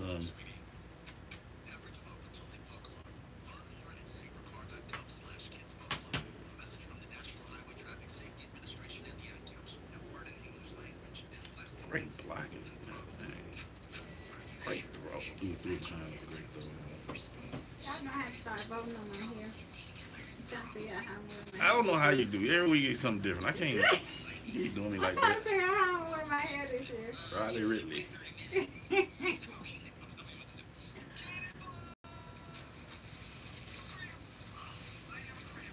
30 seconds. Well, I remember he was at Elberson. Oof.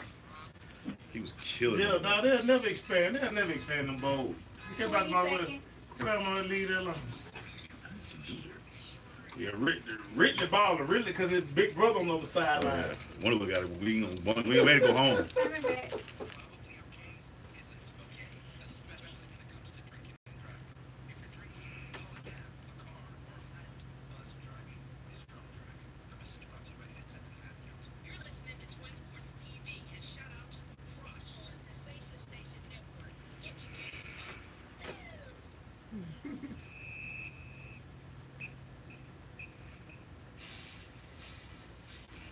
Hey, make sure that stay in the rotation. Since somebody won't be here on Wednesdays, we got to keep that in rotation. Make sure you put it in a good folder. It is. I like this song. I was just Say, all right. So I'm gonna be. What that song that you keep liking, Glay? Leah put it somewhere. She said. We're back, man. Crush. We're here talking about this college football, the game right now. Georgia's up 3-0. They're driving the ball right now. Look like it's 3rd and 6. Williams finally made a play. Yep. So which remind me also, make sure it's a wide out. What do you think about Georgia, these offenses? It's funny to see these offenses, man, still, because they're old school. It's kind of like some power running a little bit. It's still a little wide open, but it ain't Oklahoma. It's not like this. For a guy like me to see some old school football, for a coach who's wide open like you, how do you see these two offenses out here like this? I mean, this is the essence of the game. Yeah. This is what we were raised on. We had to go learn a lot of that new stuff. I mean, I like a lot of the power concepts because I just feel like you can do a lot. Running power balance up the field. Absolutely. If when you go double tights or you go like say traditional pro set, you know what the safety is. You can kind of see the movement. But when you go 4-5 wide, your teams are more likely to blitz you when they see you go wide open. I know I would. Because you got here we come. Right. Because a lot of times you're gonna send 6 against 5, and when you got your running back as your extra blocker, that's not always a good recipe. Because a lot of times running backs gonna whiff. Running backs who can stand in there and pass protect are special, and those are the guys who get drafted high. Yeah. Do you think, looking at college football right now, and coaches are going to stay wide open? Yeah. I mean, that's just the way it is now. Yeah, because that's the way the game is played now. When you talk about recruiting, one of the things when you hear big time quarterbacks, big time receivers during the recruiting process, they want to go somewhere where it's wide open. Yeah. Conventional offensive teams, I mean, again, outside of the academic, just look at Georgia Tech. If you run that style of offense, you're going to get a certain style kid. You're not going to get an explosive kid. But the explosive kids want to be in wide open offenses. And I like talking to people about this. They say, well, Georgia. I say Georgia will always get back. Alabama will always get back because of the style of offense. Right.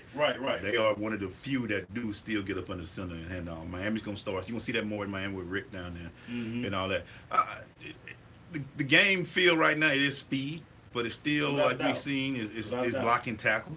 We always talk about recruiting one-on-one. Size matters.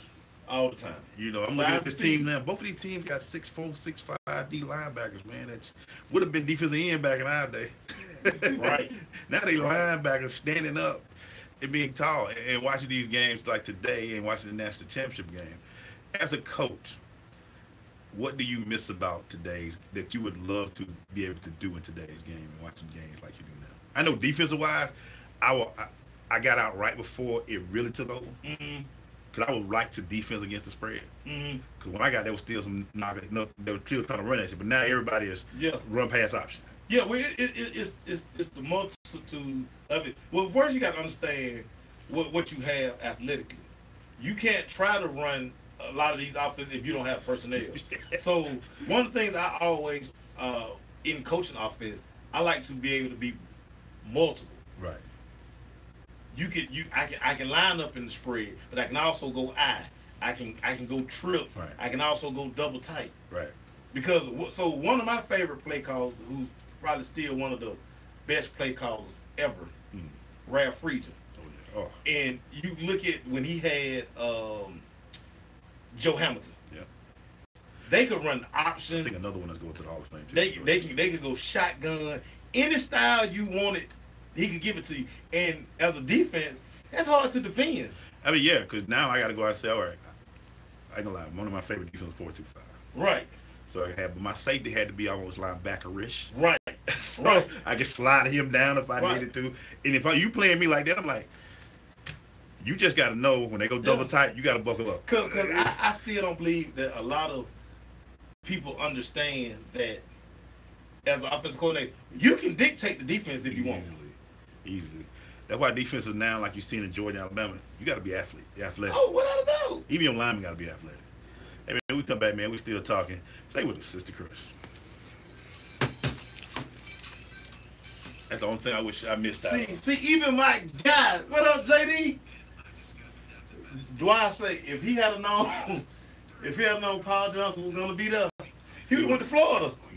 No, we all went like this. I totally agree. Him like, but Dwight came in with Chan Gailey. And it was that freeze. They ran a wide open offense. So you know, Tashard Chuck with that first. Right. So they were like, but running. He knew he was gonna be lined up in the eye versus. And he came back. I'm in 3-point stand, but JD, I tell people, I was telling somebody about you the other day, and I say, listen, Dwyer, if Paul Johnson had been there his freshman year, but he would, if coming out of high school, been a Florida guy, he wouldn't have never went there. How did she do this? I tell everybody.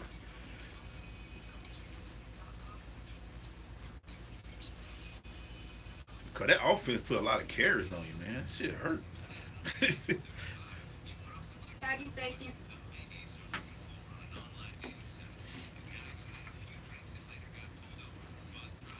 Another field goal.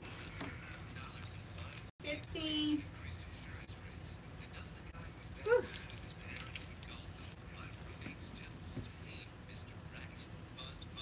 Coming back to location.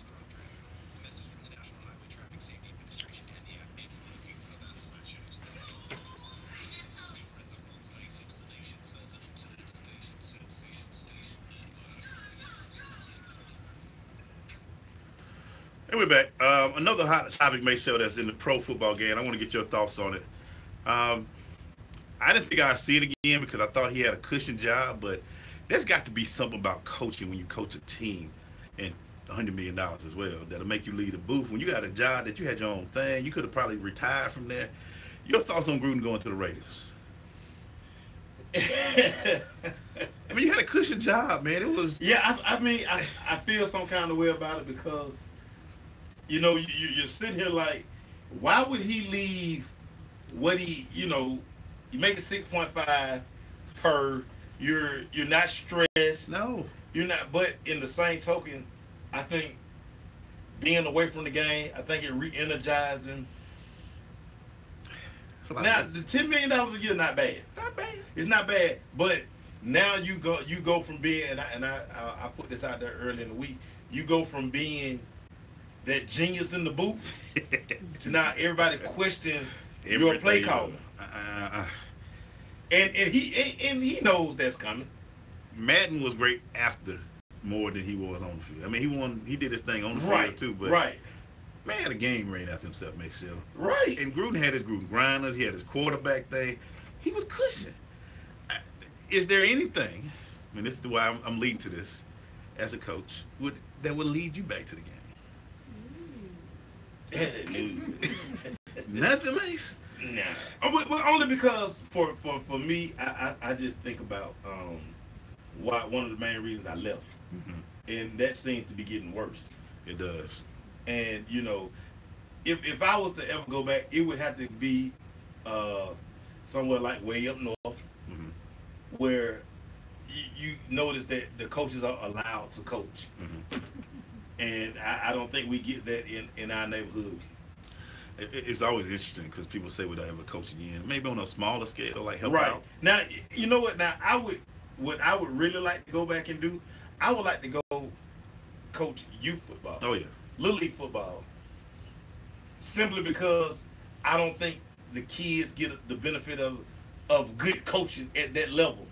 Not saying everybody at that level can't coach, but I think not proper teaching is not done because a lot of those guys that volunteer, and I understand that, but a lot of those guys have never played the game. Right. And and that matters. That matters a lot. Unfortunately, we do see a lot of parents try to live their life through the kids. Right. They will take a championship and they be going, we won the championship. I'm like, what level did you coach? 6, 7-year-old. What? You almost killed kids for that?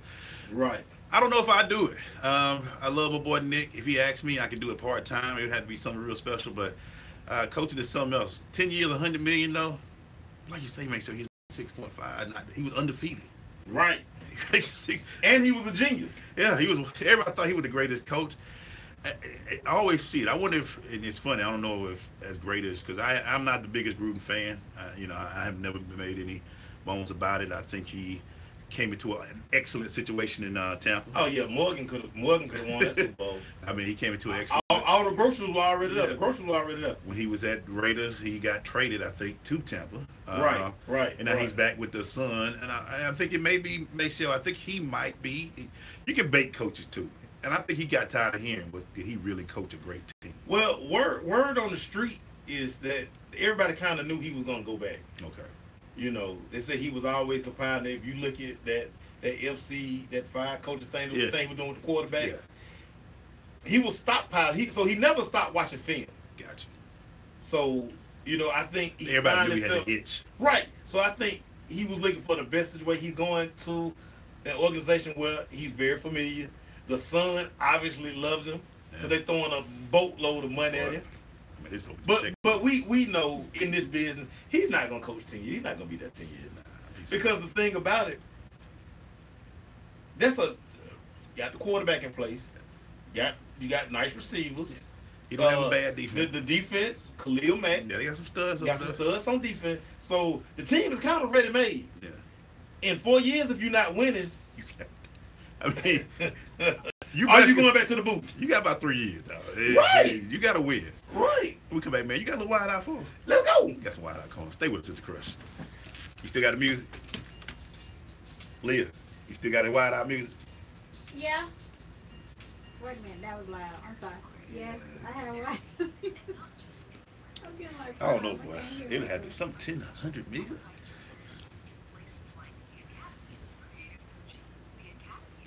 Wait, I used to have right. Just ugly football right now. Just nasty. 2 yards, cloud of dust. Yeah. You know, That's not right out. Let's see if I can find it.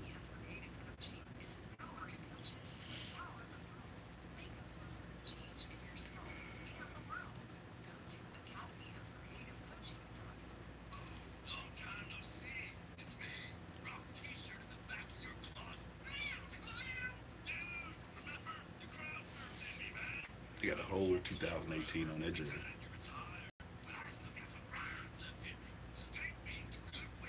Okay, so That play ain't working. Alabama huge inside. They huge. I don't know what they did.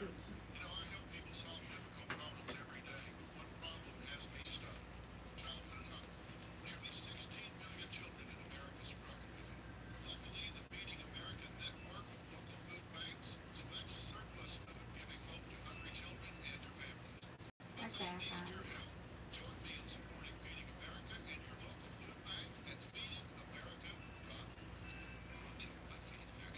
Okay, coming back.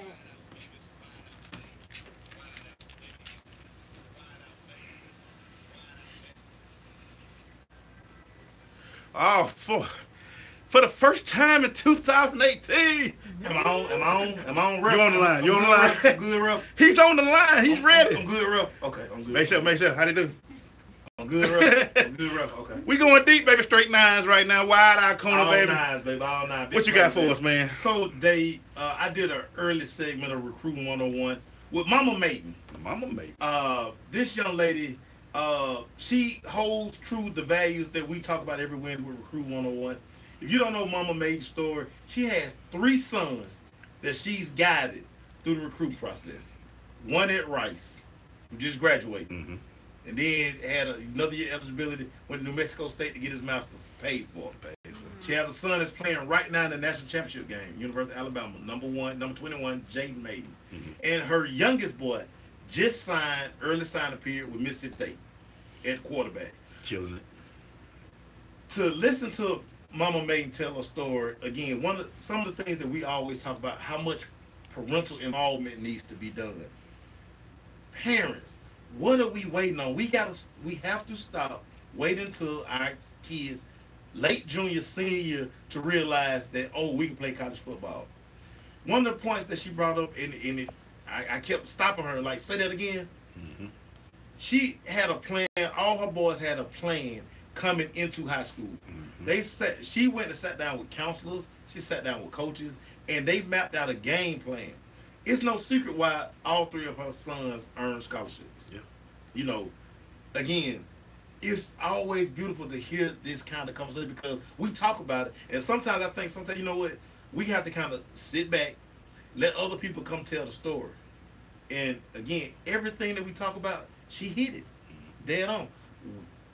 Why put yourself in a situation with talent and you won't take the test? You won't do the little things that it takes to get you to the next level. Because don't nobody want Sally Mae chasing them after you graduate. Like I say, I can go to the mailbox every day because I don't owe nobody a red cent for my college education. Nobody. I'm done too. So, I mean, it's utterly ridiculous that, and it seems to just be our community because we're not educated enough about this process. We do it for you every Wednesday. You know, you can lead the horse to water. Can't make them drink. Can't make them drink. They go So thirsty. we're going to continue to do this. We're going to continue to go out to schools if you have us. But we give you the knowledge every week. Every week we give you the knowledge. Also, man, the one thing about that to add on, quit. We say it all the time. Bryson Armstrong shook Jerry Rice's hand. One school. What you call it, make sure leave money on the table. You leave money on the table. I'm gonna use that Breaking Bad thing. That's how much money y'all all leaving on the table when you say I'm D1 a bus. Brassel said, "Oh, that's the money right there. I'm going right there with the money." You guys got to realize, man, there's got to be plans. There's got to be all that into it. It's just good to see it from that standpoint. You always got to see it from the parent.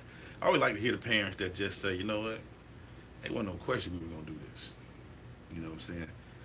and like make sure he don't like to brag on his daughter, but his daughter got where she going, man? Hey man, so we going to University of North Carolina, Greensboro, full ride, baby, and they gonna pay her to go to school, stipend. Please believe it. Yeah. Because I put that in her mind. We put that in her mind as a young lady, as a youth. We talked about college in elementary school. Yeah. We talked about it in middle school. And she matriculated through high school, and this is her senior year. That's all we talked about. Talk success into your kids. That's what you gotta do. Listen, it's not hard. It's not hard at all, but we have to do the little things. But you talk success into your kids. You gotta talk success into them. Don't talk success for you and through the kids. Don't try to live through them. Let them live their own life and do their thing. Because guess what? Kid went to Rice, finished at New Mexico State, got 2 degrees. Got his graduate, and he got his bachelor. You gotta go in and do these things, man. It's just as simple. And that's why, it's very important that when you get a chance to do it on the next level, take it, man. Don't throw money away. Trust me. When you see a CMA or whoever loan coming in the mail when you're kids and you look at them like, but then we want to go to Georgia? We said we're gonna do a walk-on. You still gotta pay for them 2 years that it's gonna take for you to stay. This. When you walk on, you might not look at every story they put out for walk-on kids. They don't earn the scholarship to at least their junior year. Yeah. Low end. So that's 2 years you gotta pay for. Come on now. Unless y'all got it like that, it's gonna be a long time. Hey, when we come back, man, we got more for you. Stay with us, it's Crush.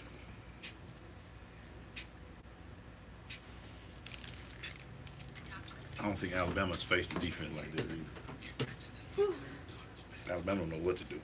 Hey, go back and look at one of the keys to the game. I said, see, y'all don't be paying attention and y'all want to at me all the time. I said, Jalen Hurts and this Alabama offense cannot muster points. If Georgia get up a touchdown or 2 on Alabama, they in trouble. They are all on this What's boy. the score now? 6-0. They all on this boy too. We said that's on rolling out with the Crush too. That's what I'm saying. We said that rolling out with the Crush. Go back and watch the interview with Bone Crush. When we said if Georgia make it a right-handed game, that sounded ugly. But if it makes Jalen Hurts right on, they ain't gonna win. They ain't gonna beat Georgia. Look at that defense. Why they running? I hate that. Why you rolling out and take off half the field? Yeah, really over there balling. What? Really say, bro, I'm about to show you. You ain't getting this game today.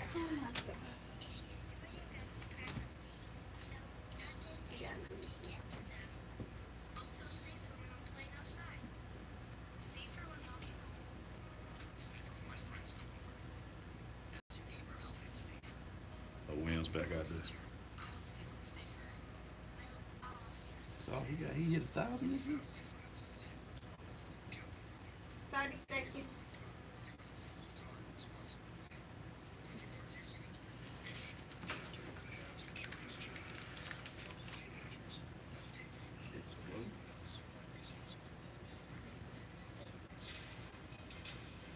I'll be back. I'm sorry.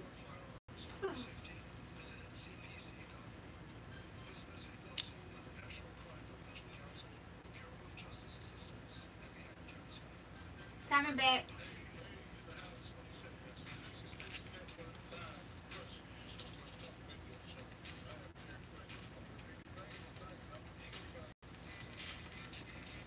We're back.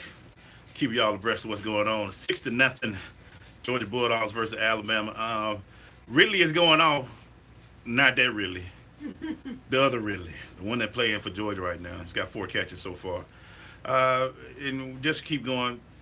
If you go back to some of the show, we do another show on Rolling Out Magazine. This week we had Bone Crush on, and we kind of put it out there. If Georgia makes it a one-arm game, which just means Hurts arm, Right. Alabama may be in trouble.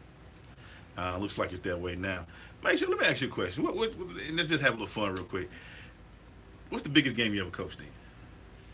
It would have to be the state championship game. What was your thoughts when you was out there? 'Cause I mean, you can't believe that you finally got there. You dreamed about it as a player. This is why you coach. Right. It was a thing of beauty to. I can remember warm up, watching both teams warm up, and sitting like, man, we actually here. Your dream is to get to the dome, and we persevered and we got there. Got in the dome, man. I tell you, I just, going back to my days, we did coach at a level like that, but to see as being looking at Kale back in the day when we got to like the sectionals, right before, it was like, wow. But you know what was great about it, and when I played in, when they would see it, the bigger the game, the further you went, the bigger the game felt. Oh, without a doubt. It just got goosebumps when you walk in the stadium and the fans are cussing you out, telling you ain't this and you ain't that. You're like, yeah, we got to beat them and go and keep it going. When y'all won in, what was it, Lee County, Jones? Went down to, where? Went down to Ware County. Ware County. They had to be satisfied at school from the APS going down there and beating that team. Yeah. They had no faith in y'all. No, and I ain't gonna lie, we didn't believe it. Nobody did, but because the narrative is when you get city schools outside of the city, yeah, they gonna fold. And that's cool. That's why I say to this day, our friends should have a job by now. But well, that's an off-air conversation. Yeah, but I'm just gonna put it out there. You know me, I don't care. It's going to happen. I'm petty. Yeah, it's going to happen. But I mean, I can say that, right? That's why you do it. You know what I'm saying? That you want to be on those stages. You get tired of being a first round and out coach, second round and out coach. I've been on staffs where they say, y'all gonna, like I told you, I learned from a guy at a camp one year. They were like, listen, first round, second round, maybe third is about your talent, fourth, fifth round about your program. Yeah. Every time.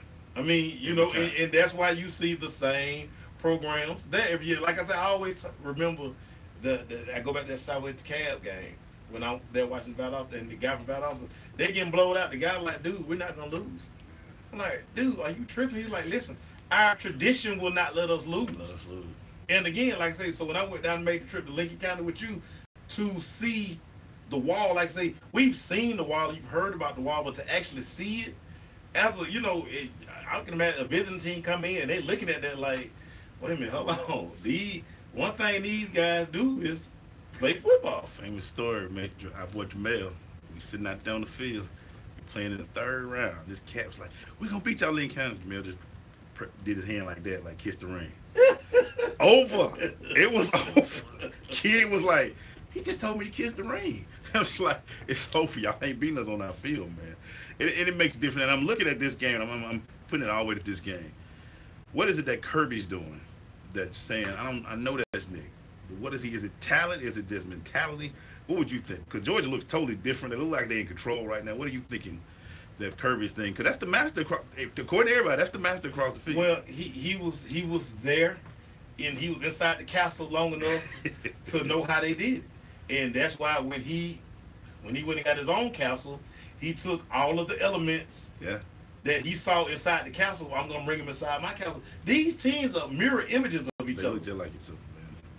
You have to think, in the next few years, these teams will battle for supremacy. Yeah, for because years to come. They look alike. Yeah. And that's the funny thing, And the reason why, and I know we went a long way to do it to my high school and playing on the road and all that, because I'm looking at this Kirby, Georgia look like they comfortable. Right. They have no fear right now. They like, yo, whatever. We know that's Alabama, but we about to show y'all. This is our new. They tore down the Georgia Dome, Nick Saban. this the big body being it. It's a whole new interest. When you was at the Georgia Dome, you won a lot. You did. You got a lot of titles over there. It was a lot of burgundy in there. They tore that down. And they put this in Georgia like, yeah, this is a new stadium, but we got to retract the roof when it's going to work. But we got to retract the roof. I know that was cold. Yeah. They say it's leaking. But I'm saying when it's working and it's gonna be dope, we can open up the roof on you. We couldn't do that in the old dome. Yeah, we done blew that thing up and looked like that happened a little bit, but yeah, just not trying to be petty. But so to all my Georgia fans, if this game keeps going, how about that? Y'all miss Rick yet? Well, y'all were bad about that. He brought 15 years of that. That's like the Braves used to say with Bobby Cox. We got one title. We got 14 we missed. Can they put it in? You quicker than mine over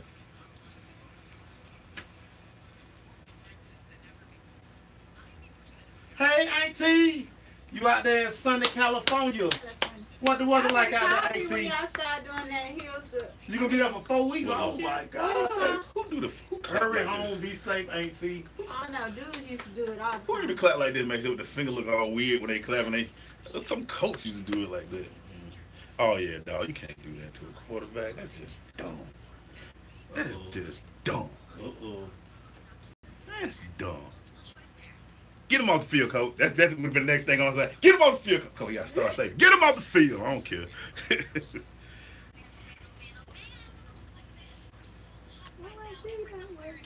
Uh-oh, they going power football. Touchdown. Yeah, mine must be faster than yours. Yeah, I know. Like I say, you got that damn direct TV. Are you looking at it in the basement? Yours on in like the basement or something? How you watching it then? Oh yeah, no. I Hit the basement, right? Yeah, I hit the box. That's what you down to, man. Yeah, doctor, they'll go down there and cut it off. Georgia's up 12 to nothing. Hey, let's finish the show with a little halftime breakdown. Okay. What we've seen. Hey, y'all understand how professional we are able to do a show, watch a game, And watch the game. analyze it. Mm-hmm. But see that what Jennifer be like, you say you can't do multiple things. Yeah, you can. I seen that. Yeah, you're right, man. Damn sure did. That was a great play call. Mm-hmm. An awesome play 30 call. seconds. Bama might be in trouble, y'all. Oh, make sure he did it. You see 24? What? What? He went inside. Yeah, he lost the table. Yeah. See, I wasn't gonna say that, but that how it got open. Oh my God. You got one job. Because I'm like, I can't see. Coming back, coming back. Make sure you know that's my pet. Coming back, focus.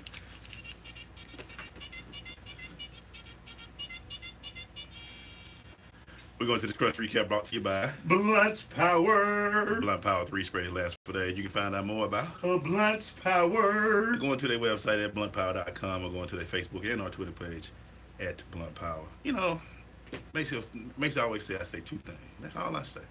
On offense, what's my problem with offense, Mason? Too cute. 2017 offense, not Yeah. 2018. Too cute. But on defense, there's one thing that I always ask every coach, pro, high school, middle school, you. Keep containment. Number 24 for the Alabama just got sucked in so bad. Bruh. That was his job with You quarterback. know you can't go down in there. You're not catching Sony Michelle from behind, make sure. Nah, you know you can't go down in there. He got sucked so far down in there. You know you can't go down in there. Real quick, guys, for everybody, just give us a quick halftime. What's your thoughts so far about the game? Well, the game is kind of playing out how we talked about it rolling out on Thursday. I was concerned about Alabama's offense. If Georgia was able to get points, could Alabama match the points? Right. Going into halftime now, score is 12-0. Alabama's going to need a big defensive play or a big special teams play. Because if not, this is what happens to great defenses that don't have a good enough offense. They get worn down. Yeah, because three and outs. Three and outs hurt. 6 plays, drives, not going anywhere. Right. Eventually on offense, defense, you're struggling. And one of the things I'm noticing, Georgia has decided I'm going with Michelle and Swift. Yeah. So we can get on the edge faster. Right. Because Chubb, like I say, for all Chubb has done, Chubb is a between the tackle kind of guy. Yeah. Even if he breaks a long run, it starts inside. Yeah. You can't get Chubb on the edge faster than you get Michelle or Swift. Alabama is too big for that. They Oh, are too without a strong. doubt. They- Without a doubt. They built this team to take your runaway up the middle. Right. But what Georgia is getting to, great play calling by, what's the offensive coordinator? He's not great, but he's making adjustments. But here's the reason why. Here's the reason why it is, because Alabama is fast. They're big. Yeah. You're getting it to. They're not only just handing it to them. Yeah. They're doing little quick tosses. Right. Getting it Right. outside. Right. And honestly, you scored on 3 possessions against Alabama. Yep. It's 13-0, 2 field goals and a touchdown. So it ain't for Alabama with the play, because we saw what Clemson tried to do. It didn't work. Nah. You know what I'm saying? But Georgia looked at a little bit at what Auburn did Mm-hmm. and took it. Said, we're going to take, against Alabama, you got to take what you give them. You know what I'm saying? Oh, without a doubt. You can't. Without a doubt. Unless you got a Deshaun Watson at quarterback. Right. But again, another week where you understand the greatness of Deshaun Watson. He shredded this Alabama defense. But I tell you also, let's talk about the kid, From. Boys, listen. Every now and then, you get a guy who's just special. He's special. And I don't want to do the comparison because on the college level, Kirby had that Belichick look like Drew ain't never playing again. When Tom Brady first came in, I mean, that's the way Kirby looked like. They gave clues all offseason. Yeah. They were in love with From. They were going to find a way to get From on the field. It just so happened that, unfortunately, knee injury for Eason. Hey. And, you know, I want to give a big shout-out to Jacob Eason. Yeah. Because he could have made this season a nightmare. Easily. A nightmare for UGA. He could have pouted. He could have played the spoiled 5-star quarterback role. Yeah. He didn't. And honestly, man, whatever he decides, he's got a chance to play somewhere. Honestly, hate to say it, Miami set up perfect for him. A lot of places say, listen, but this Miami kid will not. He will play. It's going to be offers for this kid that are going to be unbelievable. He going to play, but the best way, but see, that's what we try to tell kids today. If things don't go your way, don't pout. Don't get mad. Accept to be a great teammate because things will open up for you. The kid 6'6", Easton will be fine, but he just don't have no place now, especially with From there and the kid coming from Harrison will be there. Justin Fields will be there next year, so it'll be interesting. We knew it was going to be a fight on the football, on defensive fight. Georgia defense is playing outstanding. They're doing what we said, making them a one-dimensional team. They're not scared of Jalen Hurts. They taking away that run. They say, all right, Jalen, what you going to do? Well, they bottling Ridley. Exactly. They bottling Ridley. They basically doubling Ridley and saying, look, all right, somebody else beat us. What else I've been able to see they've been able to do to Jalen? He can't run. They boxing me. Now he has one long run where he had to run it back up the middle. Yeah, but after that, right, he's been running round sidelines, throwing it out of bounds. Great job by Kirby though, because what they're doing, they're not really rushing. They're doing. I tell everybody, that Tampa Bay Buccaneers, that Mike Vick defense, where they realize, you know what, let's not rush him no more. Get to a point and just stop. I did that. I feel bad. I did it to Akron. You should. This team, you just, I mean, he ran everything we got to the semis. I told my lineman, you run 2 yards and stop. Yeah. Every time he get out of pocket, there was somebody just waiting on him. Right. By the fourth quarter, he slammed the ball and threw it in the stand. They threw a flag on, like, sorry, you're not going to outrun. And this is what Georgia's doing. And like you say, I think it's the Mike Vick. Look, I'm going to take away your run. Right. And you ain't going to outrun them. You got, like you say, you had the one big run. Mm-hmm. But that's it. Second half should be awesome. Because we'll see who makes the adjustment at halftime. Listen, it's a crazy thing when defensively when you don't fear the team's offense. Because it's so much stuff I can do creatively. Because I'm like, dude, I will give that up. You know my fear though with Georgia, and I hope Kirby's not this type of dude. Maybe when Garrison and all them were there, when Zaya was there. In Zaya's first year, he was a tempo type quarterback. Ray Goff crazy. But by the third year, they were throwing 80 times a game. It was like Ray Goff was crazy. George, you're gonna get running backs left and right every year. That's why they ran Ray Goff out of there. But you remember that? Please go manage this Zaxby's. Terrell Davis couldn't get no dang thing. Yeah, right. They was throwing 100 times because they had Zaya. They had Zaya, yeah. From's gonna be able to offense will get bigger, but George, that ain't the style. Nah, it's not the style. You're running back for a reason. But I just remember that because Zaya started just like this. They had Hurst in the backfield. And they went his third year. They were throwing like 30, 40 times a game. 40 times a game, yeah. Terrell Davis got mad, and he just happened to be a Hall of Famer. But just, Kirby, don't be golf, Kirby. Right. Enjoy this. And what I love about this, like I say, when people people be like, well, what y'all think? I'm like, dude, we talked about it 3-4 times. Go find it. I'll repost it. I'm not gonna go back and forth with some of y'all. Halftime, 13-0. By the time you hear the show in other places, we'll know the full score. Thank you, Leah. Thanks to our guest Theresa Wenzel. Oh man, thank you, Theresa. Thank you, Theresa. Oh, I need to get that picture, man. Gotta get it to you. Oh, okay, yeah. Let me send it to you. Okay. Can you drop it? Yep. No, I'm gonna send it to you. Man, thank you guys for listening to us. Thank you guys. We'll see y'all tomorrow. Peace.